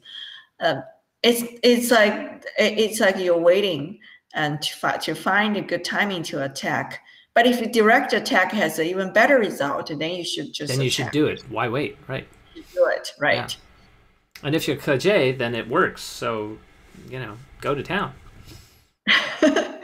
Well, but this one it does look like white is on the inside and it's very unhappy because white group, right? You can see this heavy group. Right.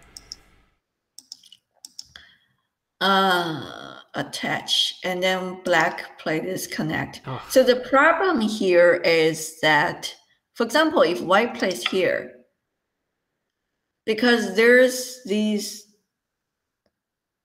is this already working? This should work already. And then double honey. It works already, right?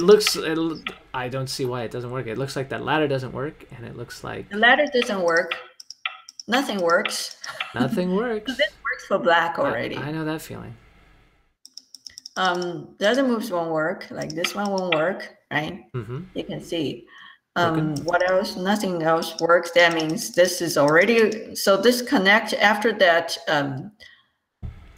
in the game, white played this turn, but I see that there's still a problem. Black played this double honey because white has this shortage of liberty problem, and there's no way for white to, like white. For example, if white plays here, is this still? And he thinks that this area, black get everything on the outside, and black becomes very strong on the outside. That's not, because this is much better that you play approach. You just think that you play approach, you won't get this. If you just approach in the upper left, no, there's no way black would get a result this nice.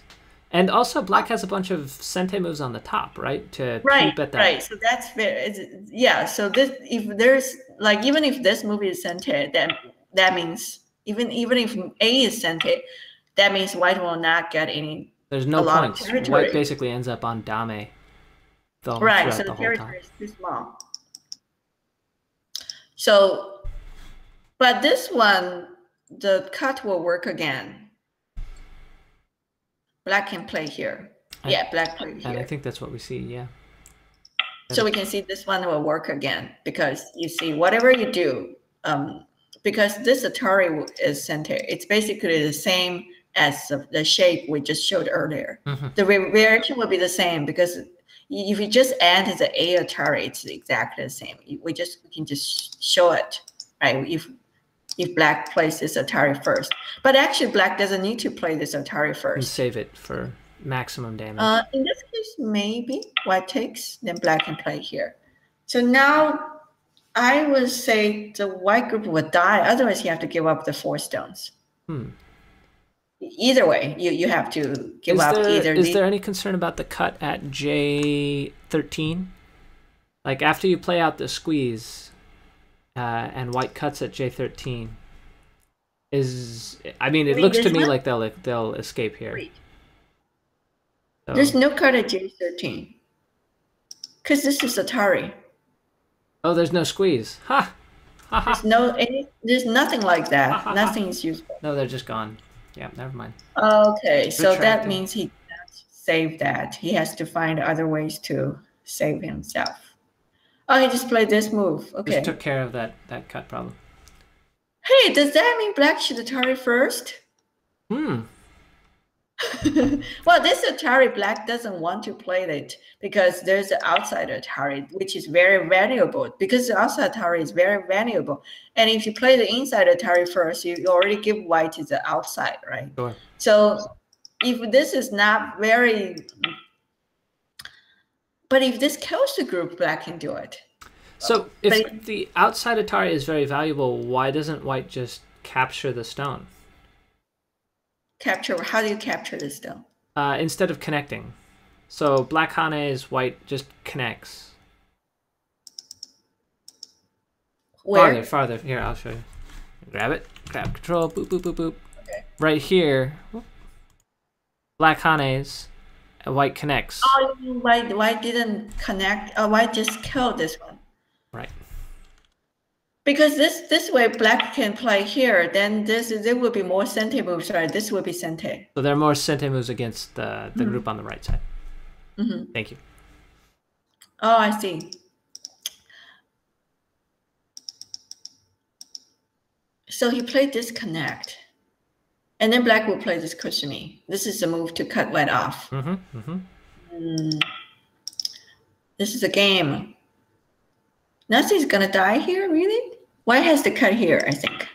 Oops, I didn't. Guessed wrong. White can't cut here, then white will definitely die. White cuts here, black will play this Atari, and then black needs to defend here. Sure. Connect. And then there's this Atari. This is now your Atari. Now my Atari has a question. Now your Atari is a question, but if you can't kill anything, then your group would die. White's group looks almost dead. Well, so what's going? If white connects, then this ladder works for black. So that means your group.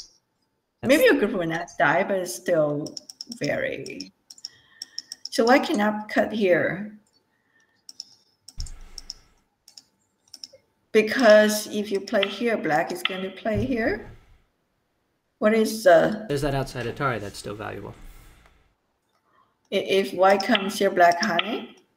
Probably. Well, this seems like white. If white cannot kill black on the outside, white is going to die on the inside. So he plays the cut.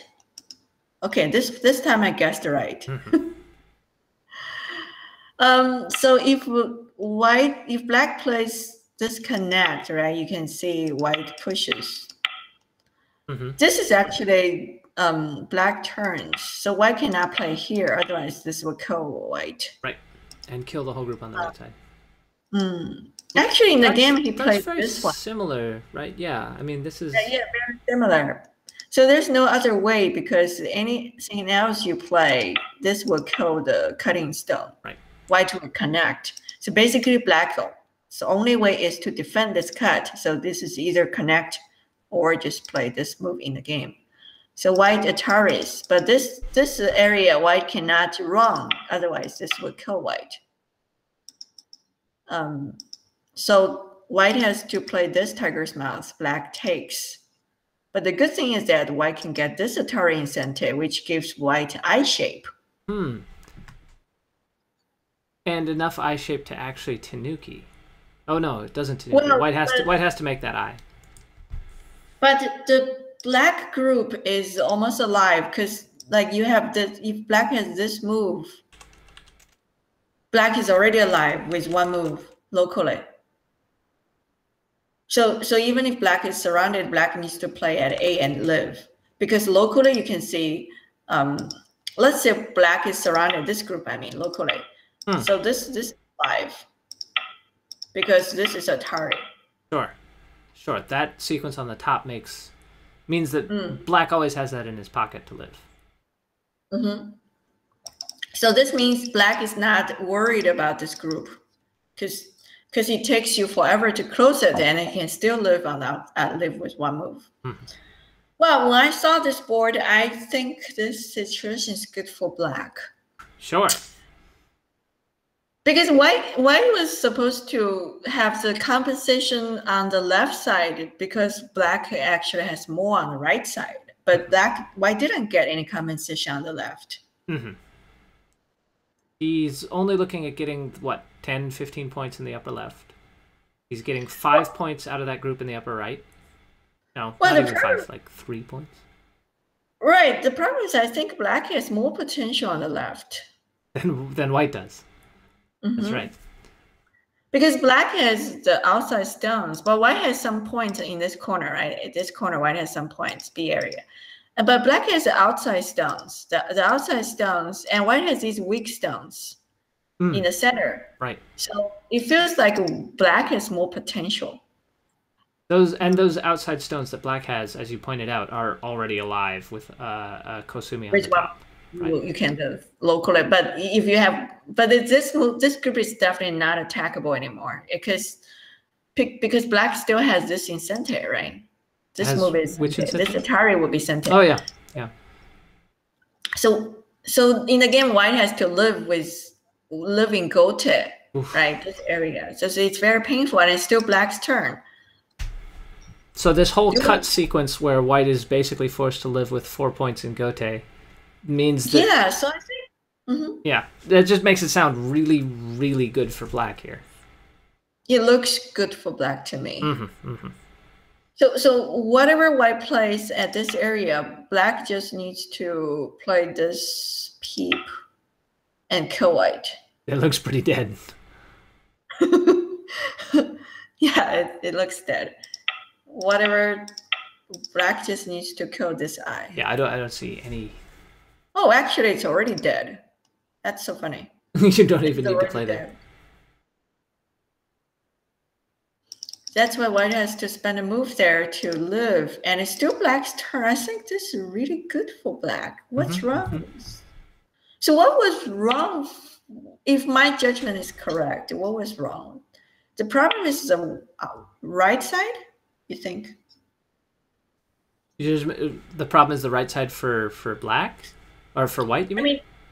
I mean, starting from this cut, right? Oh. White got this heavy shape starting from the cut at A.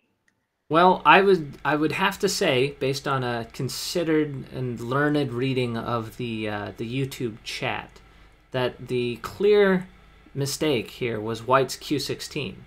That the AlphaGo attachment of Q16 was at that point it has all been downhill for white, clearly. Really? Oh yeah. Based on what? Just if AlphaGo played it and we don't understand it, we shouldn't play it ourselves.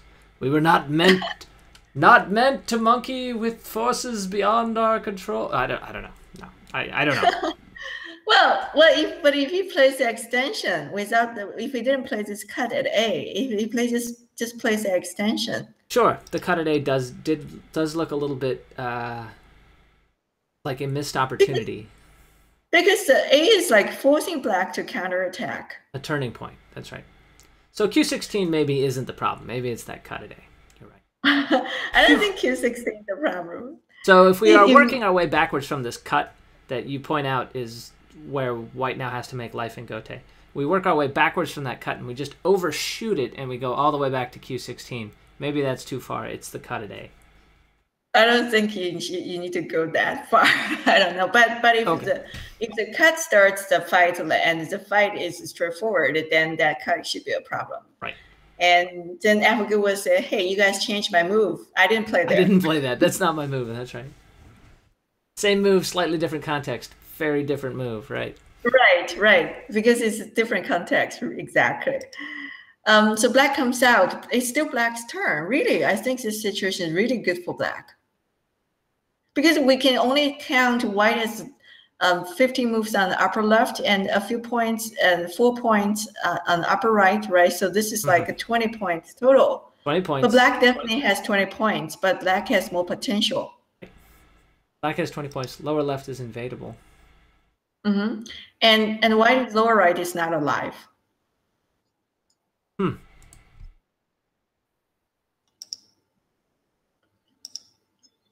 So push and cut, fight. This feels like really difficult for white. Right, because D's not alive. C and B have no eye shape. Does black need to live on the inside now? My question. Well, black definitely has some weakness, otherwise game over. Right. If black didn't have a weakness on the right side, then this cut would just be... But you see that there's a push here, right? There's a push here at E. So black push it here and cut white off at F. So this is still, white is not connected. So white has to do something. White played this push. Can black just block? Just play here? Yeah, black just played here. So there's no problem right now. For example, if you play this one, black can just push out. Sure. Right now, it's okay. Black is okay. And what else? Like nothing else. Basically, these two moves, black can get one, right? Disconnect and this A push out. So this is current. Actually, they only played like 2 moves. Yeah, we didn't see a lot of moves here, actually, while we got all caught up. I think they've only played a handful of moves while we've been covering this whole thing. What? Oh, I see what it means. So I played here. And I was looking at it because if black connects like this, black will be dead. You see that? Black dies on the top side, on the right side? The 4 stones are dead. Oh yeah, those 4 stones can't go anywhere. You should probably show the sequence though. But the Atari doesn't work. So black cannot go anywhere. Atari doesn't help. This will not help. And nothing else helps. But I think that if white plays here, black can just simply play this push and kill the. If white kills this one, black can kill the corner. This is definitely good for black. That's too big. The corner is too big if it dies. So white still has to come back here. In the game white played here, this is a real game. That means black can defend. Then this plays. Oh, this is still. This is current. This is a current situation. So I think black needs to defend here. I guess he can play this. What is the best way to defend? Can we talk about what we're defending? It seems to me we're talking about the right side. That if we're defending white, this move will kill the 2 stones. Just killing those 2 stones. Are cutting white's group from the outside. So one thing black can do is this push. And that defends against black. If white plays here, because this move is center, right? You can see. So does this defend the problem? Can I ask a slightly different question? Yes. If white seals black in and protects the cut at L11, does black owe a move on the right side to be alive? L11. Like if black doesn't cut a stone on the way out. Right. That black has to go back and live, right? Yes. So black has to either fight his way out, catch a stone, but he has to make sure that he isn't sealed in here because otherwise white will kill him. Well, I think this is a bad idea for black, because this way white is already alive. If black plays here, white is alive. But black still needs to defend this cut, and this, like what you said, this group is still not alive. So the push is a bad idea. Right. Just play here, defend. That's correct. Because if we don't play the push, that's like a reduce your liberty and education move. So we should not do that. But this is a current board. Should we switch to Ryan's game? Sure. Right now, it looks like black has Mii of making life or the other, and if he does, then it's going to be white who has to live on the right and find something for his scattering of stones in the middle. That's right. So actually the push is really bad, because with the push, white is alive, this AB push. The push at P8. But without that, because black has a B, the peep at B. Ooh. So white cannot live with, white is not alive. Even with the Hane at S7, S. Yeah, I can show, I can go back here. You can see that these 2 moves Mii now for white, right? An easy Mii. So without this move, black plays it directly. So if black goes first, for example, whatever white plays, if black goes first, black can just play here. White is not alive without that push. And that's a good move to play anyway, because you get your. It's like this exchange, right? It's like this exchange. You help your opponent. But if it's like this, black can play this peep. That's the difference. Looks like trouble. Okay, so the current board is. That's your variation. The current board is probably still the empty triangle. Not the current board is here. Right. Okay, so we think that Ke Jie maybe has the advantageous position here. I think so right now. He has attack position, as Myungwon might say. Has a attack position. Right. All right. But white also has something like there's a push. So there's a push here, right? There's a cut here. And then there's a jump here. So this is what black has some weakness here, and this is will be. But if white plays here directly, black will defend like this. And then this is still probably like this fight. White comes out, black comes here. I think it's still pretty hard for white. Looks kind of hard, yeah, to manage both halves. Okay, so we should just leave this here. This is a current board. Okay, we'll leave it right here, and we will head on over to take a look at Ryan's game, which has moved along a bit. It is pretty interesting. Let's go have a look. Okay, so I think people will enjoy the Ke Jie game, right? That fight is fun. That fight is pretty intense, but it also seems like they've slowed down a bit, so we can certainly get caught up over here and head back over once they've got a few more things but this game is fun too, Ryan's game. So we are here. Right. That's where we left. White getting the cash, threatening the connection today. Yeah, so in this case, if I play black, I will pick this one. I will pick this extend. Let white connect and kill the center. It seems like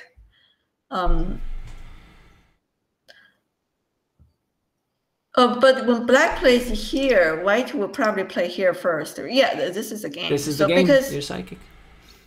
Because if white comes here, black will come back from here. Then black will have a perfect position on top, right? So white needs to play first. Well, you know, this is very well, psychologically, you just have a feeling that white is defeated here. Well, because white outside is completely destroyed, right? Sure. But actually, this is just our feeling. That psychology might lead us astray, huh? Yeah, you feel like I was killing you, but now you destroyed my outside. But actually, even for me, when I play the game, I'm much more rational than before when I make a judgment. I mean, you try and really put those feelings aside now, huh? And actually look at the points. That's just your feeling. Psychologically, you feel you're defeated here, but it's not. It might not be true because you will ignore white's game. Like for example, white's game on the bottom. White has these. White also destroyed black stone at B on the bottom. Sure. So white has the game, and white also killed these two stones, right? But the feeling is because white was attacking and suddenly black killed the outside stone. Like white's outside is destroyed. Then you feel like, oh, this is not good. White must be losing. But actually, look, the stones at C are gone with some good territory on the left side. The stone at B is gone. Maybe it's enough. Right. So white has a game, but it's easy to ignore that when you're making a judgment. That's my feeling. So if we look at it, we really need to count and figure out who is happy with this situation. Actually. Okay. Are you suggesting I do this counting? No. I'm suggesting. I love your reaction there. Oh no, not you counting. That won't be necessary. I'm suggesting we continue to see a little bit more. Okay. I'm just saying that psychologically you have this feeling, but it might not be true. So we should. Right. So black plays here, and white also anti-move and makes this penalty. So basically, it can think that it's a trait that black killed these guys. White destroyed here. White got some points here. White killed this one. So if you look at it like that, instead of thinking that I was attacking, now you killed my stones on the outside, which is a failure to me. My attacking failed. If you don't think like that, then you can make a better judgment. Right. That's what I'm trying to say the whole time. Gotcha.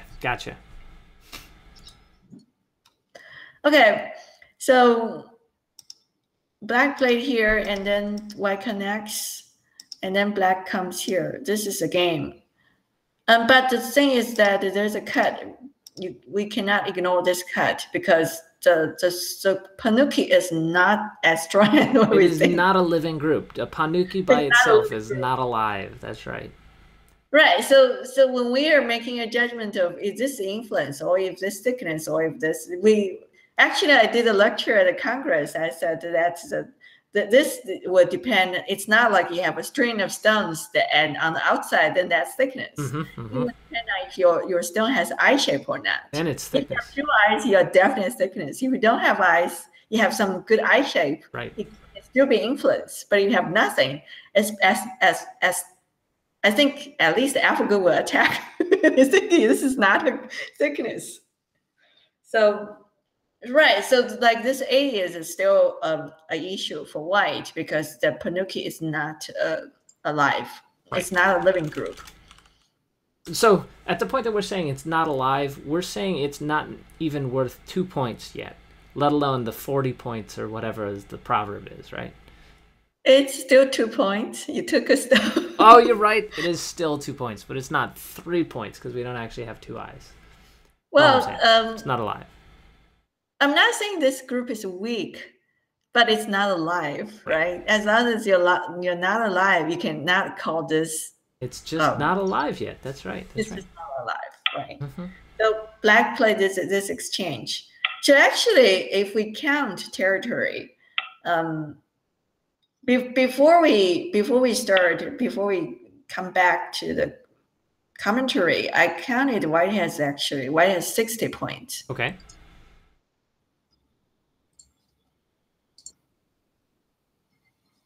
Yeah, so whole board white has 60 points, more than 60 points. That's not bad.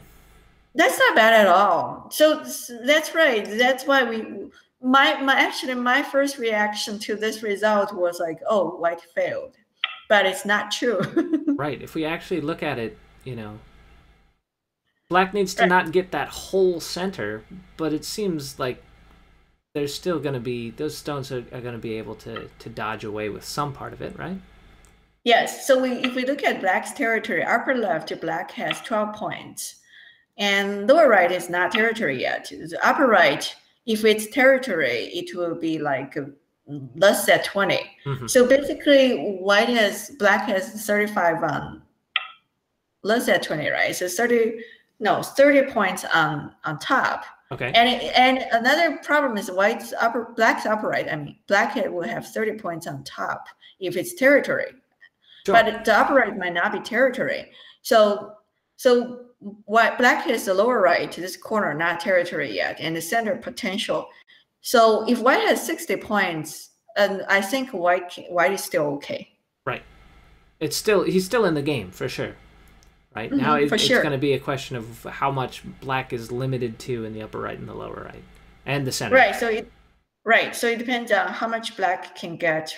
Like the potential, because if we just count territory, white is not behind at all. Right. But black has this center potential because now the center becomes very strong. Black is very strong.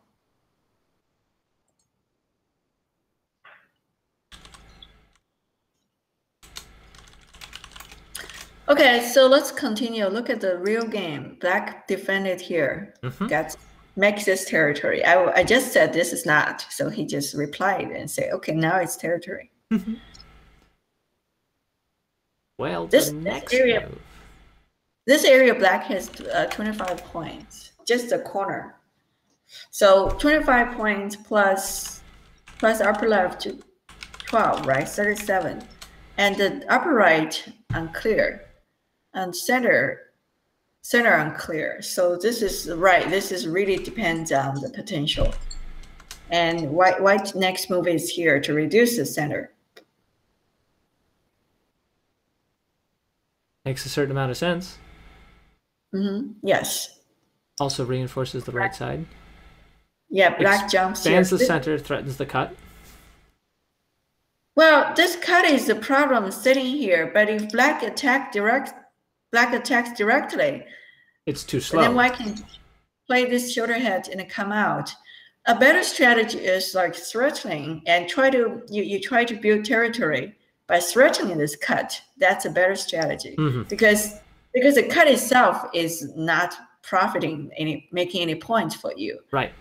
And if white can come out easily or live it very easily, maybe this move will be wasted. So it's a better strategy like this to jump. make white play A, right? We want to make white play that pointless move. Right. But if white tenuki too much, then black can still cut at A and attack really severe. So that is another strategy that because lots of people will think, okay, you're not alive, so I cut. But this cut might not be very good if white comes out.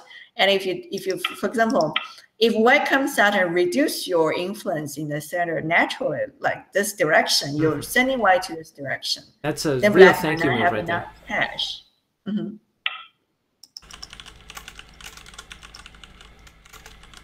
So, okay, this is a game. And then what black jumps here. White played this probe, annoying move, asking you. So could we say that if black cuts here, white will come out from here. We actually had a bunch of questions about the lower right-hand corner and what the sequences are after white invades. So there was a bunch of discussion in the chat of, is that killable? Is there Aji? What is the Aji? Would you mind showing some of the sequences in the lower right-hand corner for some of the folks who were asking? The lower right, black blocks here, then white has this kind of thing, right? Like this kind of thing. Right. We don't hane and make the ko. That's not still a ko. Well, this would be a ko. If you can get that, if you can get, what is that? R4 in Sente, then yes, it's still a ko. But if you just immediately play Q2. If you immediately play Q2. Instead of the attach. You immediately hane underneath. Well, this is dead, right? So if you play here now, black will come here. Then white might have this move. So this corner has many aji. It depends on how you use it, because you don't want to hurt the outside. It would be very bad if you live in the corner and this don't get cut off. So this move is basically a probe, but I think that if black comes here, I'm not sure about his follow-up. But I think that if white tries to live here directly, it's not a good idea. Well, it might just be a probe. He might have just been intending to leave it. But I doubt black will even answer here. What if black does something? Is there anything black can do to attack the right side? For example, this kind of thing. For example, is there a cut? Or is there this move? Like this kind of thing. Well, let's see what happened in the game. Oh, he played here first. This peep. White answers. Push. Is there something here? Create some aji. Oh, okay. So, this is actually a very good sequence. This is forced, and then black can play, in the future, black can play this attach, because white, because of this will work, right? There's a cut, there's a tari. Sure. So that closes white in on the bottom very effectively, and now that center potential is looking a little scary. Right. See, my first feeling, black will not answer this move is right, and this is a real game. Right. If you are just joining us, by the way, the game above me here, the smaller board, that is where we are live. This game is happening right now as we speak in China. We are going through demonstrations here on the larger board to the left. The left, that left. There we go. So anyway, sorry. Carry on, Jenny. So black ignores that invasion in the bottom and just sketches out a huge center territory. Is this enough that black has to really reduce it right now? Well, black is also aiming this move, I think. Black is aiming at that cut you were talking about. For example, if white ignores, is he going to play here? Because now white doesn't have a choice. White has to play here. Then black can Atari. This is not very severe. White can extend. But it still is a good profit-taking move on the right, though, isn't it? And then play here, kill everything. I mean... Yeah, this could be very severe because black is very strong. But if white takes, black can come here. Then white is very heavy without I shape. So how does black white defend? Like something here. Wow. Hey. You got to attach to everything. I think that's what you were saying, right, Jenny? Well, this move, I think my understanding is if black answers anywhere, white is taking advantage. But what if black doesn't answer? Oh, I have a sneaking suspicion black does not answer. I'm going to go out on a limb and say that I can see in this little postage stamp, it's very small on my screen, just up here in the corner. Well, because white doesn't have very severe follow-up. Black already came out from here. This group is already out. Came out at A, I see. Right. So white cannot have any very good follow-up here. And as you point out, the attachment on the bottom seals in, which means that group A is pretty strong. Right. This will seal black white in. What is your guess? What is going to? My guess is L10. My guess is L10. L10. Where is L10? L10 is here. Really? No. Oh, no. sorry. 10. This one. That's my guess. Oh wow!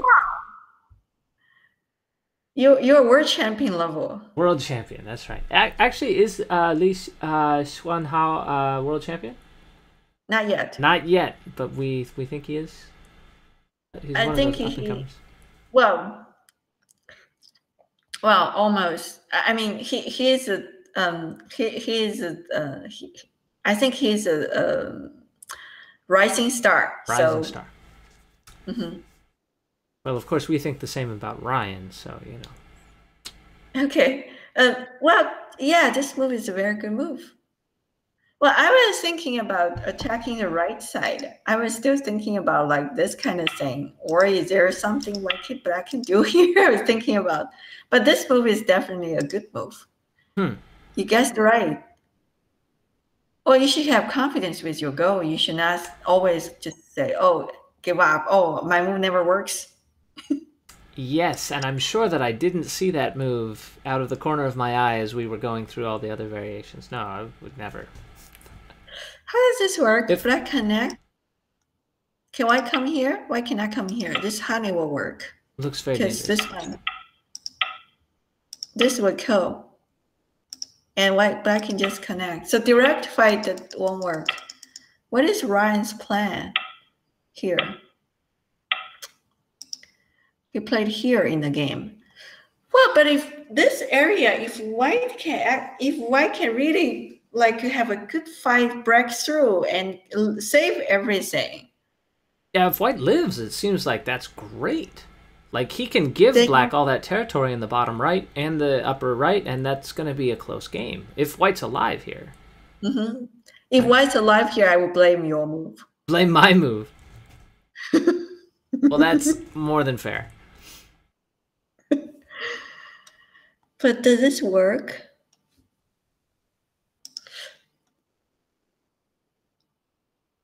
How come I feel this would decide the game? Really? What if white dies? White dies, the game over. Because white is now making this area. So white is kind of like, if white doesn't play anything, for example, if white just plays, for example, white doesn't play this move, instead of like, for example, white just jumps in and try to reduce, I think this will still be a close game. Because black doesn't have so much. Even if white plays here now, it will be much better that black already has a stone in the center later, right? Mm-hmm. So, for example, something like this, isn't this reasonable? I mean, it's more reasonable than the real game because black ignored. I had a very bad feeling about this after black ignored. Because I have a feeling that this move will be sitting here, no one would touch it for like the 3-3. Yeah, that may be a moment where the initiative was lost. Right. That's important. So real game. this is a good move. And then your move is good. Wow, this move is very, it's like Ryan is kind of going all in. You really can't call that move my move, just so we're clear. I didn't actually find that. That might be a move I would play. I mean, because I find myself making dumb all-in attacks like that for all the wrong reasons. But that's not my move, just so we're clear. That's a good move. You don't want? I would love to take credit for it, but I would feel a little dishonest. Okay, white keeps and then play here. Okay, let's see. Black comes here. Right. It looks like white's got to find a living sequence. Really? White can just live here? Really? I don't think so. You don't think so? Maybe he's looking for liberties for a capturing race?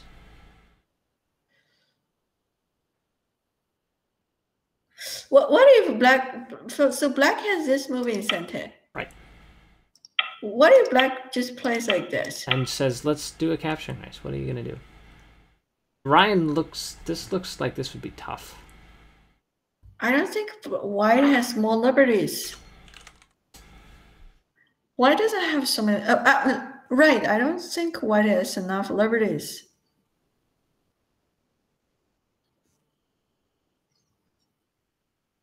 Well, this would be decisive. But black didn't play here. Black played here. Eh? Looking to keep it simple? Or is there some danger here that we're not seeing? Possible, right? I don't know. But black seems very strong. I don't see a way white can... What can white do? Die completely. You all I see. You don't have confidence. No, I actually would feel fairly confident as black here that I would kill the white stones. It seems like white. It seems like white does not have a lot of liberties, and it seems like the cutting points on the outside are not that good, right? Anyway, that's possible. But he didn't play like this. Right.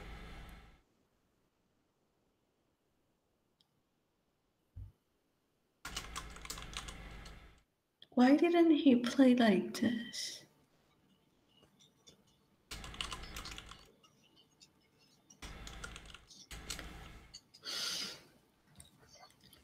Well, really, I think this will work, but he didn't play here. He played disconnect. Right. Right, black connected, and then white comes out. White does not come out immediately.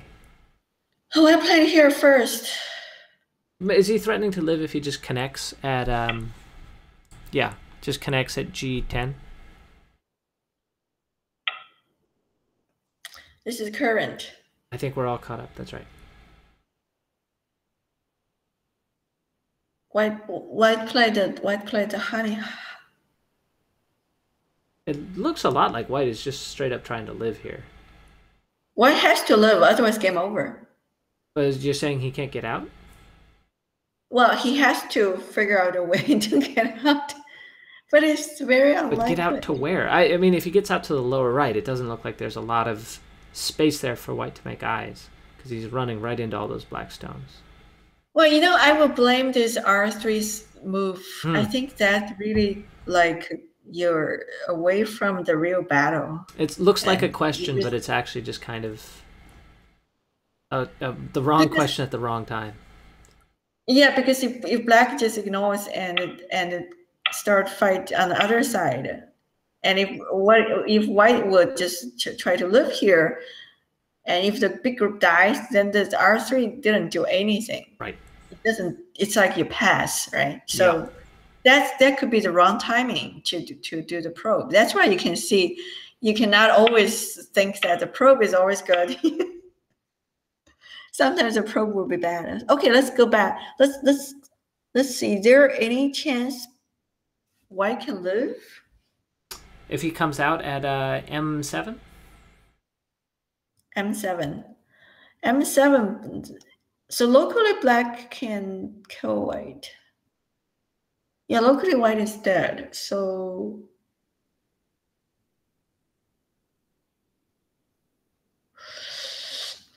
okay, let's leave this here. You want to switch to Ke Jie's game? Yeah, sure. We can switch to Ke Jie's game here. We can just leave Ryan here as Schrodinger's cat. Neither alive nor dead yet. We can just. I think he's in trouble. Unfortunately, I think White is in trouble now. Well, you know, the sweetheart run was, you know, it would be the statistically probable outcome.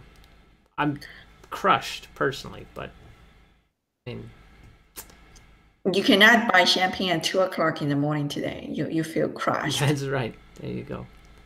Jenny, you're supposed to be his good luck charm here. Maybe there's a miracle that White lives and crush Black on the outside. Okay, let's switch to that. It's possible. All right, we're switched. Go ahead, take it away. We are now looking at the Park Junghwan versus Ke Jie game. Park Junghwan is White. Ke Jie has Black. The game's still happening live. And apparently it sounds like the Chinese commentators are thinking that Ke Jie is behind, believe it or not.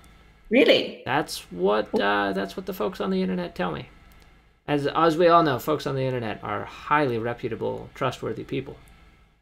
You mean the Thai gym or other servers commentary says Black is behind? Mm-hmm. That's what I heard. Really? That's right. It wasn't Thai gym. It was specifically the Chinese commentary that said that Black was maybe behind. How come I feel I want to take Black? Okay, let's just continue to look at the game. I mean, at this point, we did seem to think that Black was rather advantageous. Well, the only reason to think Black is behind is that White's position on the outside is better than Black because Black has to live, but White is not alive. So basically, it depends on how do you value these stones outside on the outside at B, right? If these stones are like a burden and it's weak, then I think Black is ahead. Right. But if you think that these stones, White can collect these stones and force Black to live, and White will actually have strengths on the outside, then this will be this will be good for White. But that's very unlikely. Okay, let's continue. Let's see the real game. The real game White played wait, is this a real game? That's a good question. Yes, I believe it is. Yeah, this is a real game. This is because this is a variation I just showed. I was not sure if this is a real game. I believe it is. It looks like this is indeed the longest tree, so let's go with it. Yes, and as you pointed out, like this thinness that Black has in his positions is maybe why White is not hopeless as it seems, right? This push and cut, as you said, is a lot of profit for White, right? That earlier, yes. So Black connect. So here the corner problem is because White has a stone at here. So because White has this stone, then Black corner would die because we used to see this corner shape that you have a stone at A to reduce White's liberty, remember? But because White has this stone here, then it won't work for Black. Black would just die like this. So this way, Black cannot kill the stone outside, but Black has to connect on the inside. And then White would jump. Oh, White has this fancy move. Wow. Wow. That is definitely a Tsuji. Definitely a Tsuji. That would be, what is it, hitting the goblin on the nose? Is that what they call that one? Well, I have a question. What if Black gives up the 3 stones? For example, can Black play here like this? Ooh, yeah, that's one way to give him up. Not sure. Because I do know that Black does give up those 3 stones. So if Black comes here, White cannot kill Black from here, right? This way, White cannot kill Black. Right. So what is White's follow? What's a follow-up is this one? And then what? The hanging connection? But White still has to come back to fix the cut. Yeah, Then Black is moving the center on the outside. Or White comes here, it's the same. Well, it's fancy, but it's not. or black would come out from here. That's a game. Okay. See, I guess 3 times I would guess the right answer. Well, you know, absolutely. I would take, let's see, what is it? Move 101, so 200 and, yeah, 260 times. I would get there. Fine. So my thinking is, if white comes out from, oops, this is a game. Right. My thinking is black is going to give up the 3 stones. Because if black would not play here, if black plays here, black, what is he worried about? What is the worry? His worry is like this. And what's the follow-up after this? Because white still needs to come back to fix this. Fix a cut on the, right? There's a cut. And white's group is not alive. Can you go back and show the sequence where white Hane is on the other side at K5? White Hane on the outside at K5. This one? Yeah. And this sequence that you just showed, how white just pushes in. When white plays Atari here, is the idea that black is just going to give up those 3 stones? No. Oh, doesn't have to.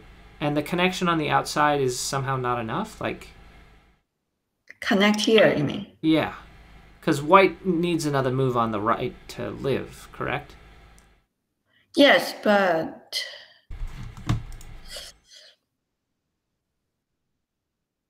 But this one, I won't call this strength. It looks, I mean, it looks the good outside, for black, yeah. Yeah, even with the connection, still not strong. It's still kind of weak. Well, I was going to say that the idea is that if he doesn't play here, he would just give up the 3 stones. Otherwise, he would just play the Atari. That's the first feeling. That's the simpler way. It's just But N2. I think the thing is that white can always live with 1 move. On the right. So white doesn't have to. But I still don't know what his follow-up. For example, is this going to be like, for example, if you play this, right? If you play like this, if you have to live in goatee on the inside, anything black plays on the outside is still quite broken. Right. So I'm not sure about his work, like his plan.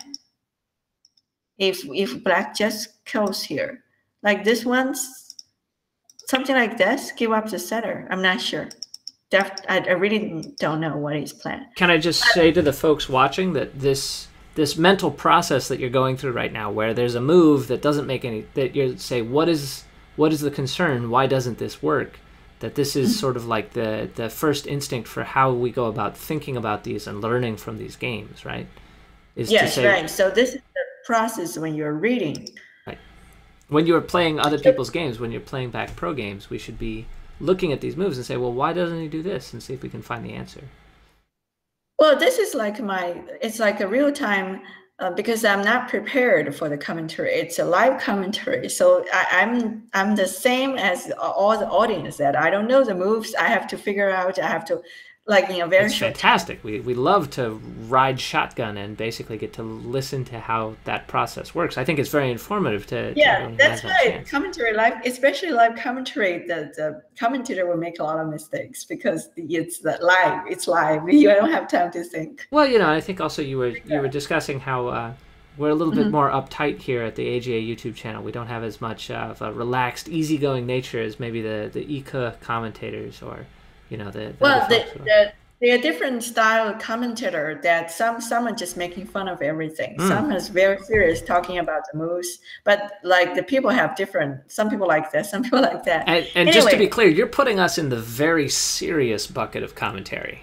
Is that correct? Really? I mean, wasn't that what I was to understand? Well, not very serious, of course, but at least somewhat serious. Well, I basically just show you my first feeling, but I still think that this situation is good for black. I don't know why they think it's good for white, because like this one, so I want to say that like between this move and this move, so the idea, I think, if white jumps, black is going to give up the 3 stones. That's the idea. So maybe he thinks it's a simple way, or easier way. that this one. So sometimes you think, okay, why not this one? But when the person making a decision, sometimes they pick the one they think is more clear. Okay, so they maybe both work. Right, the other one could lead to a more difficult fight. Then they would pick the one that more clear to them. Anyway, so the black jumps out and white played here, and black played this honey. So maybe white has to play the wedge, or white just cut. White played a wedge. Okay. So it's either cut or wedge. Either cut or wedge. So in this case, if he didn't cut, I will assume this cut doesn't work, really. Like this. So this doesn't work. That's right. It doesn't work for white, because if white turns, white dies.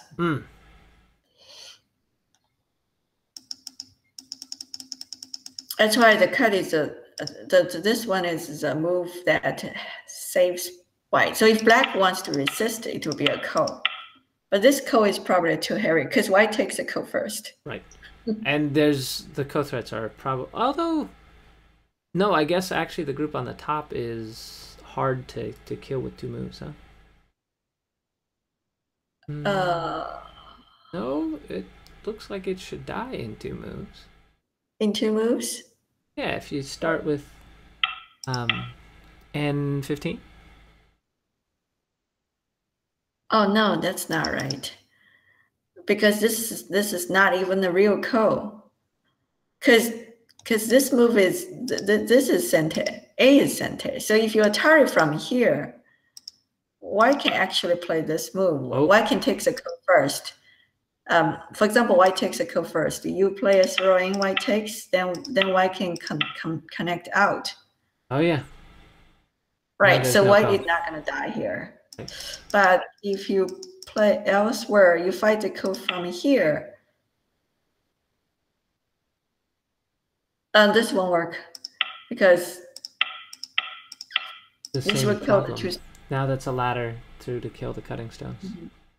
So that means black cannot resist. Black has to give up the 3 stones. But I'm pretty sure this is his plan. He just wanted to give up the 3 stones. He wants to give up anyway and then get back to this place.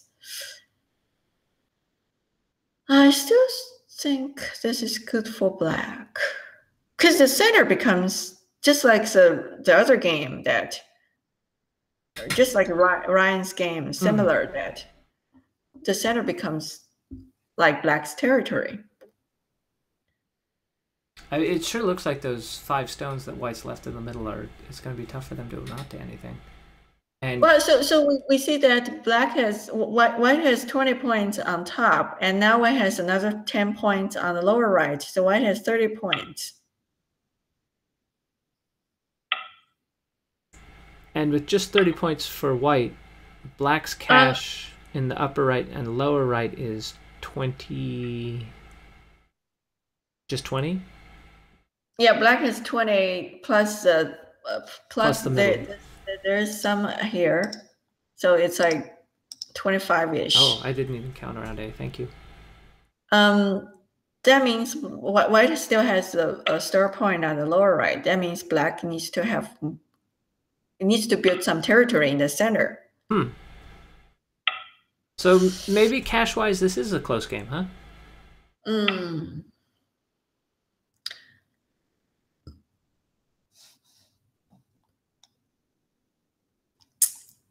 So the potential in the center, like how much can black have in the center?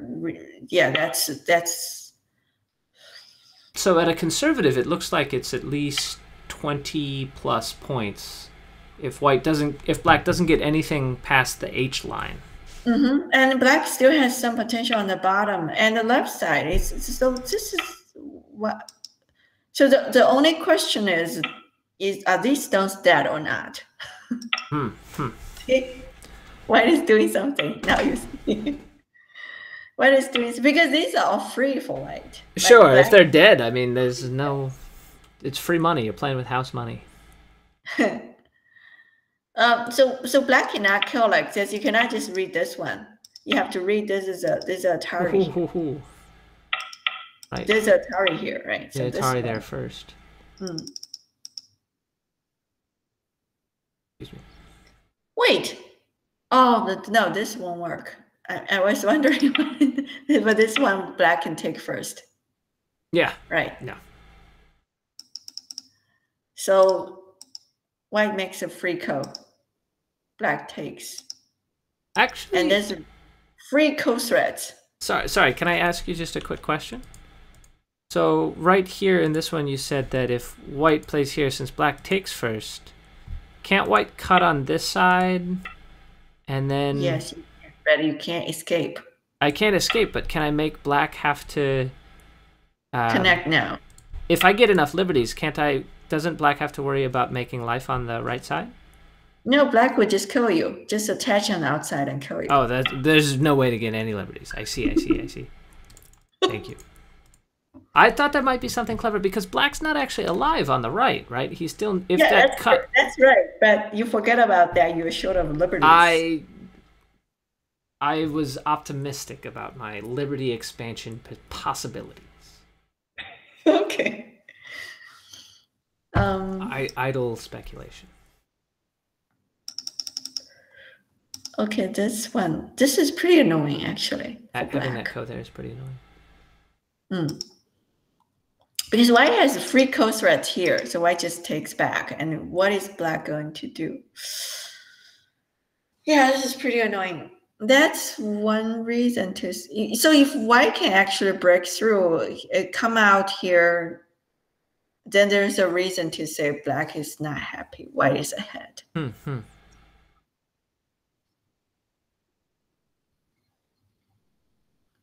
So is this really?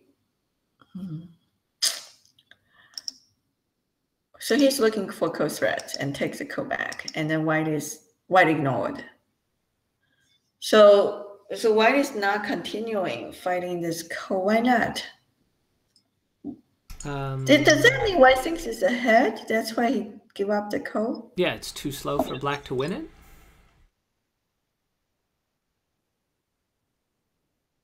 For example, if black ends move here. And white just extends on the left side? The center black has 30 points without potential. So without counting the potential. White has 10 in the lower left and 10 in the upper left. That's. Well, if I play black, I will end a move.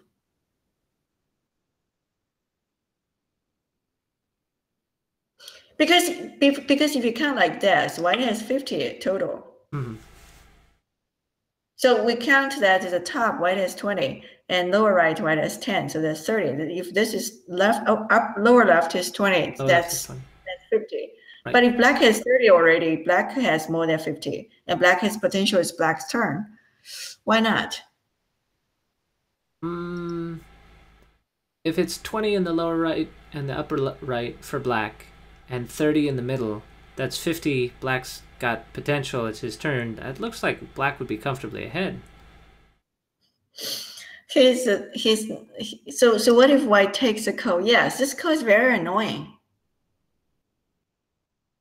Because it's free for white. If he just... I was going to say, if he just adds one, does it actually solve the problem? But it looks like it does.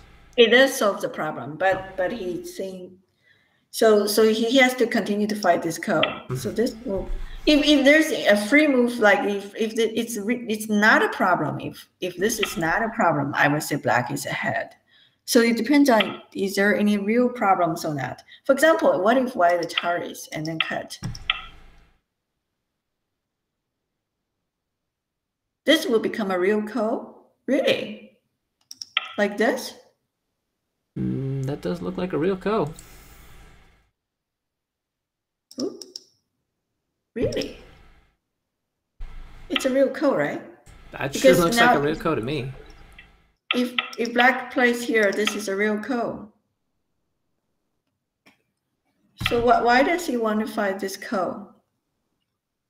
He thinks it's because this ko, if white wins a ko, black owes the move here to live. Right, on the right side. Yeah, around 8. That means your code threat will not be very severe because you have to come back. And white ignored again. Why is it like this? So he thinks the real code, black takes the code, white is not going to fight the code. I mean, it's not easy to fight the code.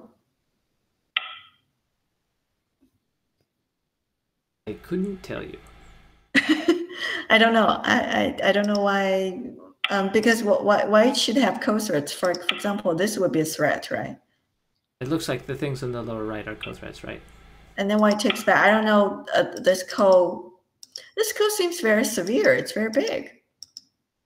So white ignored it and played this honey and a crosscut. Maybe he's creating code threats. And black played here and white.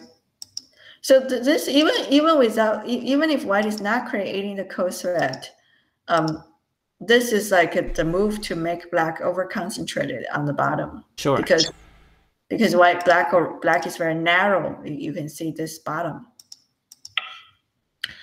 Now white is answering my question. When black Atari's here, white started the code. Right. Right, and this is going to be the code threat, and black has to answer. This does look severe. So also, I do have to point out I am receiving word that Ke Jie has used a lot more time than Park Junghwan has, and that's a little unusual. Usually, Ke Jie plays at a very quick pace. Park Junghwan is much more steady in his use of time. So it's a little unusual that Ke Jie is finding that he is using all of this thinking time. We might be inferring that he is finding himself with a lot to think about. Are we all caught up now? Do we have a few more moves? No, we have a few more moves. Oh, we have a lot more moves. White took the code back. That's forced, right? Black connects is only move, and then white cuts. This is forced. Then black would take the code, and then white looks for code threat. Yeah, this one. And then black has to answer this code, and then white takes back. So this is forced, and then white Ataris. Can black ignore? Several step code for white. If black is just going to cut through on the other side. Just ignore the cursor is still so big. See, he can't ignore. So white takes. Where is black's threat? Oh, black still has local threats The local here. threats, right. Black can only use the local threats. Then this becomes a real code. Oh, the good thing is that if white only codes these 5 stones, black has this code in his hand. He doesn't need to move to live here. Oh, so this sort of turns it around the other way. Rather than saying if white wins the ko, black has to move at B. It's the other way around. Black doesn't have to move at B because he'll just win the ko. So black takes a ko. So for example, let's just continue. This is a ko threat, and then white takes, right? Then black plays here. So for example, if white ignores, right? If white ignores, black takes, white takes. This way, what black can ignore that because these 2 moves will be miai for black to live. I guess the way to say it is that white doesn't win the ko by connecting at A, right? White wins the ko by capturing, which means that black has time to connect at B or take the ko again, right? Right. This is much better. Right. Yeah. So real game, black played here, and white connect. Oh, this. Well, that sort of undoes exactly what I just got finished saying. So that'll teach you all to listen to the amateur player. Oops. Oh, I was thinking. This is a psychological problem. As I was just thinking that he has that way to have sent it that he would, but he just overlooked this move. Oh my gosh. Well. Wait, why can't just finish the code from here? Then black honey, right? Oops, black didn't honey. Well, this way it seems like this not good for black now. Wait, what? Why are we confused? What's happening here? Well, I can kill the group here. Looks that way, yeah.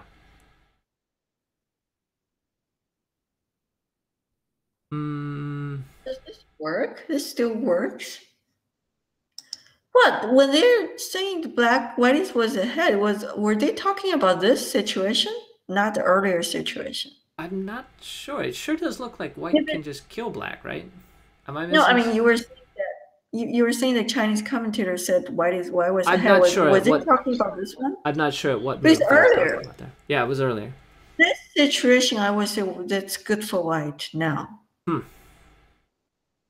The twists and turns. Wait. So I still don't understand why didn't Ke Jie add a move in the center? Because that result would be much better than this one.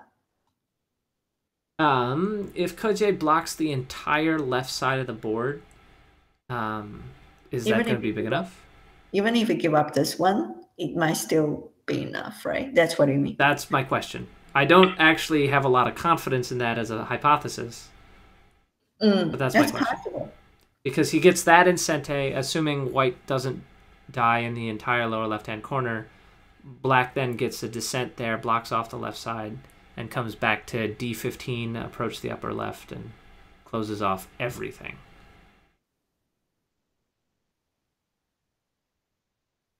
Yeah, if it's this situation, black is still okay.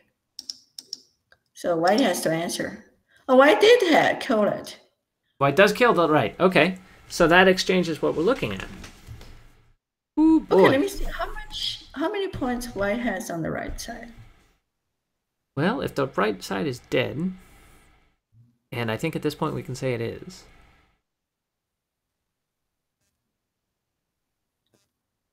White has at least 75 points. You are much faster at this than I am.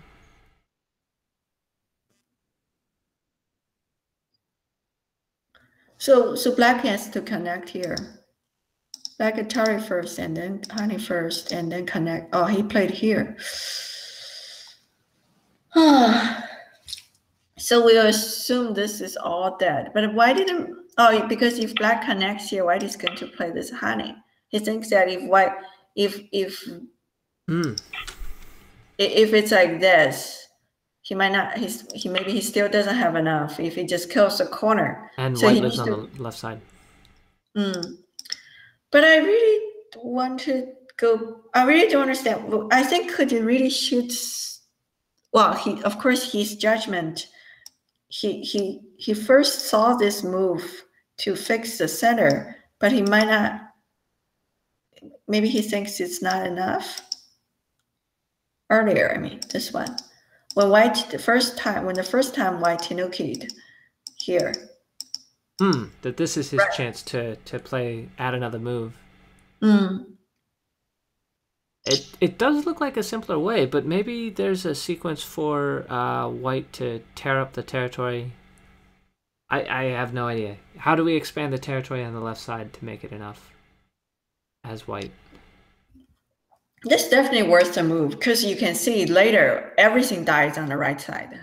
Well, with hindsight, it does seem clear. Everything died. That's what I doubt that when they were talking about why was ahead. I was like, are you talking about this board? Maybe the board later. I would agree that why was ahead. When everything died.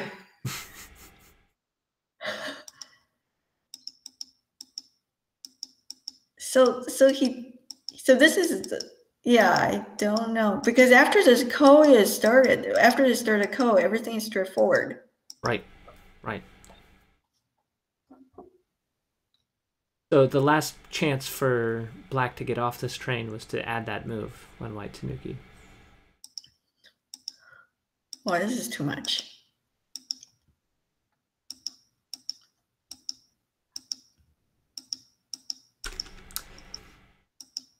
If you're just joining us here, it is 1:30 in the morning in Pacific Standard Time. But in China, the game is ongoing. They started at 12:30 in the afternoon.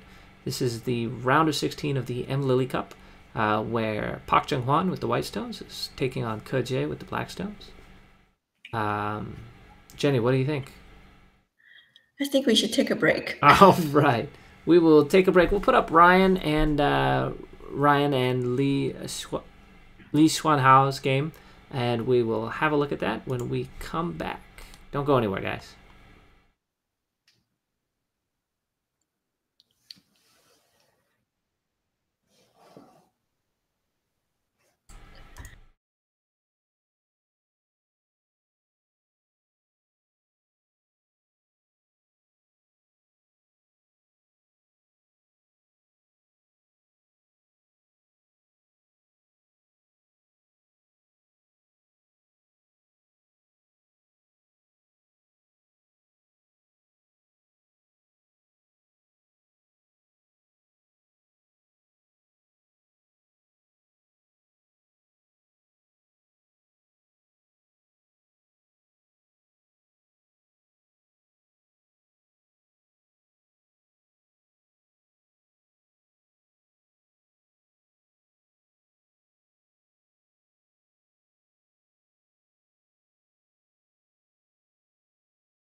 right, everyone, we are coming back to you with the conclusion of Ryan Lee, one down pro versus versus Li Xuanhao.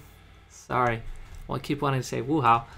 Li Xuanhao, 6 down pro from China Chihuan. I'm Andrew Jackson of the AGA. I am joined here with Jennie Shen, 2 down pro from the China Chihuan. Jennie, thank you so much for being here. We just got a bunch of moves come in. What do you think? Looks like a capturing race. Pretty serious capturing race.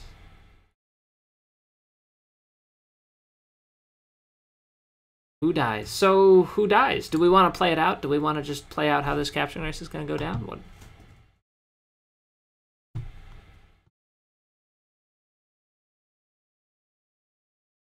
I think this is it. Yeah.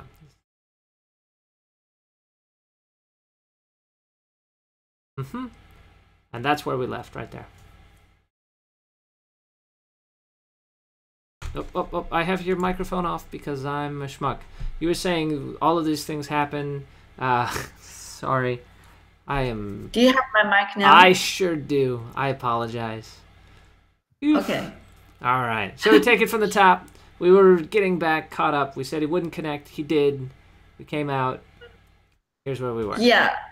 I said white has no place to run from this side because this is all black stone. So white comes here, or black hits this move, and then this actually, real game is like this. So, right. So why did he need to do this capture race, or is he very sure he can win the capture race? If he is very sure he can win that capturing race, that Hane looks like a very decisive thing there. You mean the black move? No, white's Hane. Like white, if white's really sure, then that Hane. Well, I mean black got a capture race. Sorry. So I was saying that I was going to say if black connects, white connects here. So this move is centered, but there's a wedge, right? So white can, but black can play here, leaving a wedge for white if white tries to wedge immediately. Then white comes to, maybe this is more complicated. If he is sure he can win the capture race, this is definitely the easy way to win the game. So black takes and then white connects. This is forced because white cannot play here and let black throw these 5 stones. Yikes. So white has to connect, and then black cuts. Right. I think capture race white has no chance. It does seem pretty hard. White's got an eye? That's all I got here? It seems like it's a one-way street at least. So if you play out the sequence, it will be black can come. Oh, this is the sequence. Let's just play out the real game because this is forced. That you can see it very clearly. Black just comes here and then black wedges. Right. Locally, this is the best way to reduce liberty and kill white's eyes. So there's no other way because anything else, white still dies. Right. And there's no capture race. Right. And nothing else. Yeah. Live that way? No, this is not an eye. Sorry. There's one. Yes. You're right. Woohoo! You're right.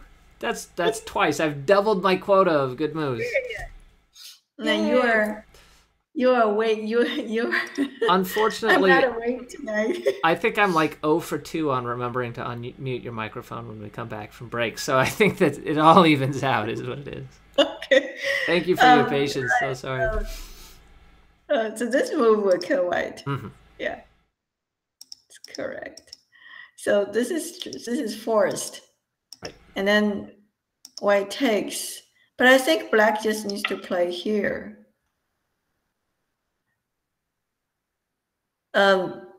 So this is not the real game. What did he do in the real game? Oh, he pushed the first and then still played my move. So this is straightforward. So we can see, we can actually just look at, for example, if white connects, Because there's no way to get out from here. So we can count the liberties. 1, 2, 3, 4, 5 on the outside. Why don't we just do it? Sure, why not?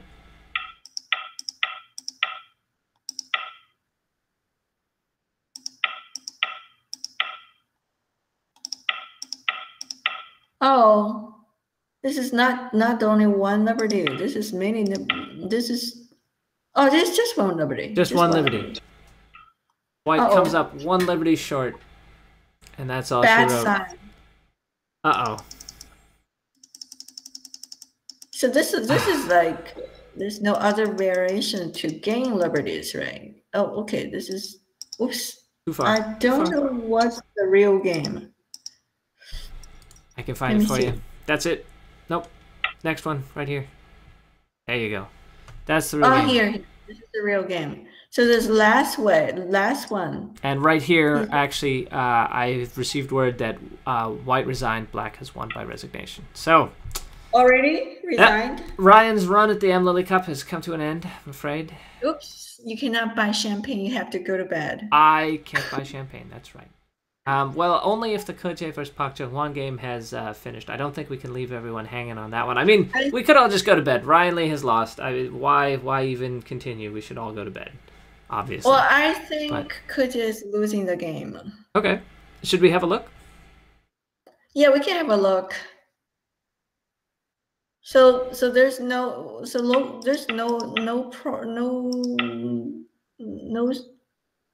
way to fight because white really doesn't have any liberties. It's very hard to push and cut and do anything because there's no liberty. Push and cut. Yeah, you can push and cut, but there's no liberties. There's no liberties. That's a problem. There's no liberties. Tari, squeeze. Good night, Irene. Yeah. So white only has 2 liberties. So this game over. Yeah. So I think this move is definitely a problem. You can see that it's been sitting there. No one touched it forever, and until the game is finished, still sitting. Yep. Move A may have been the fatal mistake. It was a pretty good game for Ryan prior to that. Yes. That moment. Earlier, I think he has very good spirit, and up to here, I'm not sure if my judgment is correct. But if white didn't play this move. If white plays somewhere in the center, jumps towards the middle with the 2-space jump or something, somewhere, or even start from here, it's possible that white is still okay. White is not behind at all. This could be still a close game. So I would blame this move. This move is a wrong timing to do the probe. Okay, well that. Black. Go ahead. Sorry. Took the chance to. Right, yeah. So black took the chance of this move. Black struck without hesitation or mercy here. On that was the chance. He just took it. Okay, let's see Ke Jie's game. All right, back to Ke Jie's game. Let's head on over. Here it is. Well, I still think he should add a move to fix the ko in the center. And I don't know, because at that point I saw another commentary when we were taking a break that the other Chinese pro said that it's the same thing, that the ko is too annoying, that if he plays black, he will fix the ko. That it is worth it for it's worth the move to fix the ko much earlier. It's before this. It's here. He said it's too annoying. It's exactly the same as what I said. I think his ko is too annoying, and this is definitely worth the move, because you see later everything died. Right. So because this ko is a vacation, like flower ko for white. So black cannot afford to lose it. Black loses it. Everything died on the right side. Right. And now black has to enclose everything, right? Like if white lives anywhere on the left, it's too much. So basically black has to play here and kill everything to win. Oof. And what black played here, and then white played this. Oh, even this one is centered, right? This is so painful. So we can see that if black fixes problem from the outside, there's still this move. The corner is not dead. Still a ko. Even that's not enough. Is this a ko? No, it's not a ko. It's just alive. It's just alive. Wow, wow. So that means that the black has to play here. Well, I would definitely blame that. I would say that was still a ko. What? I can't be right 3 times in one night. Can I? Can I really be right 3 times in one night? Let me see here. Oh yes, you can play here. Wait, you can play here. Play here. You're right. And then here. No, and then I still have a ko. Yeah, this is still a ko. Still a ko. You're right. You're right. Wow, you're very helpful today. I didn't count. I can't do microphones, but apparently I figured out. You do laugh at this better than me. I don't. That is entirely false. And I think I remember a game where you attached to every single one of my stones and killed them. To go with doing that to bat at Baduk's. I think I didn't play you. I only played the bat at Baduk.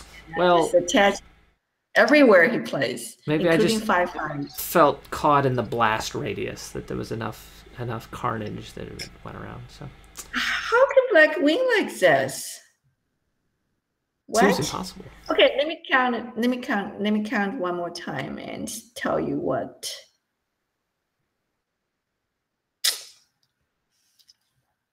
I should.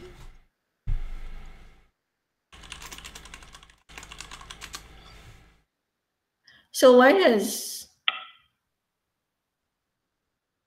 While you're counting, I'm going to go ahead and let folks know where we're at. We have watched the round of 16 of the MLily Cup. The competitors are playing for at least $400,000 in prizes, I believe it is. $400,000 for the first prize. We have watched Park Junghwan and Park-Ke Jie battle it out on this board. On the board we just got finished, the AGA professional Ryan Lee, Wandan Pro, not able to pull it off against the current number 22 rank in China. That is unfortunate, but it does look like he had a very good game going. I think if we continue to see this level of performance out of Ryan, we're going to be looking at a very new era in American Go for sure. This one, however, seems to have been Park-Ke Jie leaving a ko at his back with a bit of a difficult... What? Anyway, White has... Jenny, go ahead. White has... 90 points. That's a lot of points. Black has... I can only count black as like 70. 70 points. So that's 20 points before Comey for white. So that's why I'm wondering, how can black win this game? I think black definitely screwed up in the center of this ko. Otherwise, I really think that black was in a good situation earlier.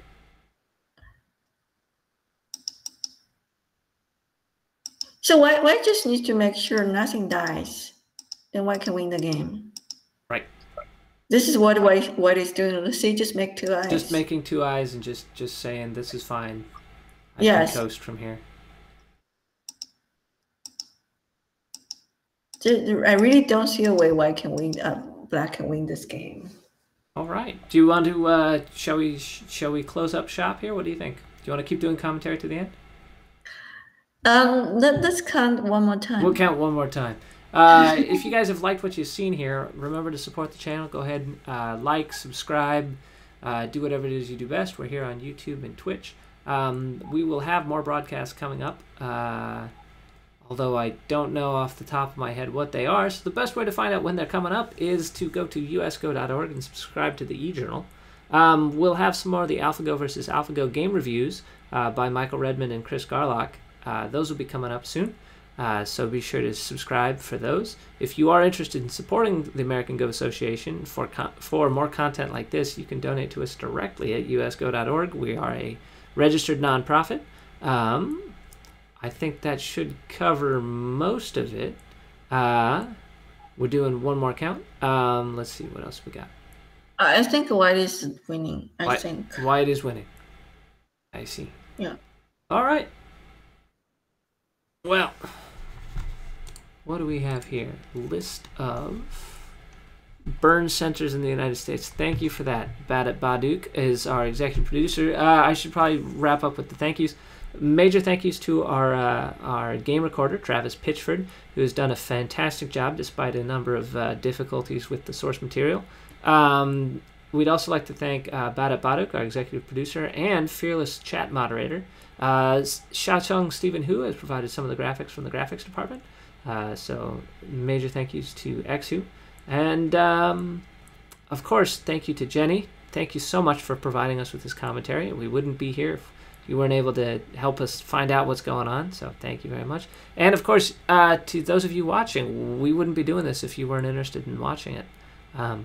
I believe that Jenny was saying it's our very serious audience that is interested in educational content that keeps us here producing these sorts of things. You're giving me a look like, did I say that? Well, you know, we could just, you know, make fun of everything, as I believe what you said, the Mystery Science Theater 3000 style. But as it is...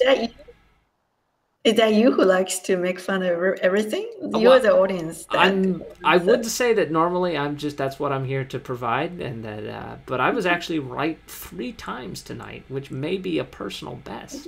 Yeah. Today you are very helpful. I may be insufferable next time as a result, but hopefully I'll get the microphone unmuted. So what is good at weapon 3 times? Good to know. I mean, she is human. But so AlphaGo style, of course, we've also seen that. We'll have those game reviews coming up.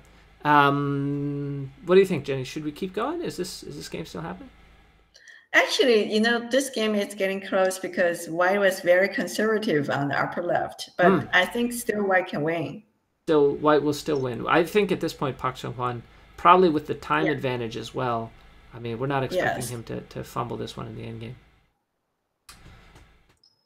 Well, do you think there will be a miracle happen that Ke Jie will win this game? I think it's very unlikely. I don't know. I leave this up to your call. When you say it's getting close, how close are we talking?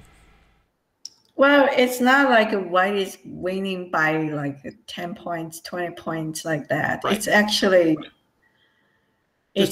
at least it's within 10 points, and there's still a lot of things are not finished. So do you want to just stop here? I don't know. Are we going to wait until the game is finished? Well, we can certainly end commentary here if you think that there's already been enough of a game-losing move, and we can just keep an eye on things and see if anything does surprise. We can just go on break. I actually see a lot of moves played already, but that we're not moving here. Okay, well, tell you what, why don't we just take a break? We will come back if anything exciting happens. Either way, we'll announce the result at the end, but for right now, we will just stand by. Sound good? So if we'll announce the result and come back later. So let's go back to that one. All right. We'll be back in a bit.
Okay, folks, we're coming back to you here. I'm Andrew Jackson, joined by Jennie Shen, and we have a small update for you. It is not a reversal. It is not a surprise reversal, but Jennie, do you want to go ahead and tell them what's going on? Well, this is the current board, yeah. And we see that actually White already played very conservative because White was way ahead after the right side group died. Right. So this is the current board, and we see that after White connected here, the corner still has problem.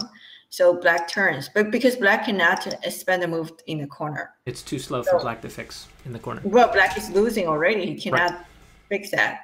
But we see that. So first of all, you see if this is a simple reading, right? White would die, but White can connect here.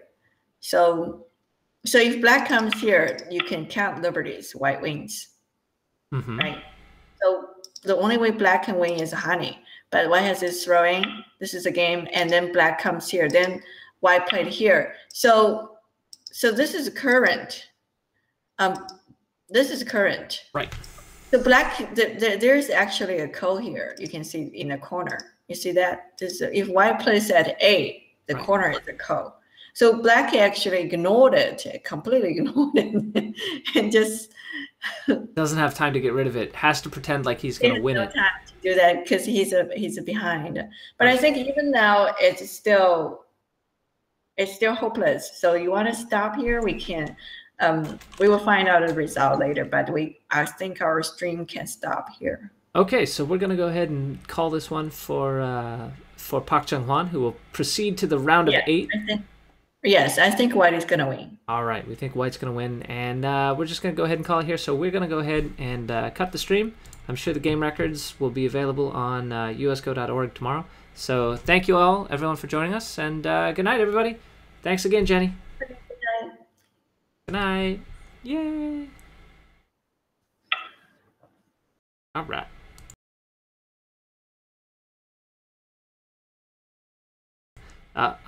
He started the co. Yep, well, there it is. Night all.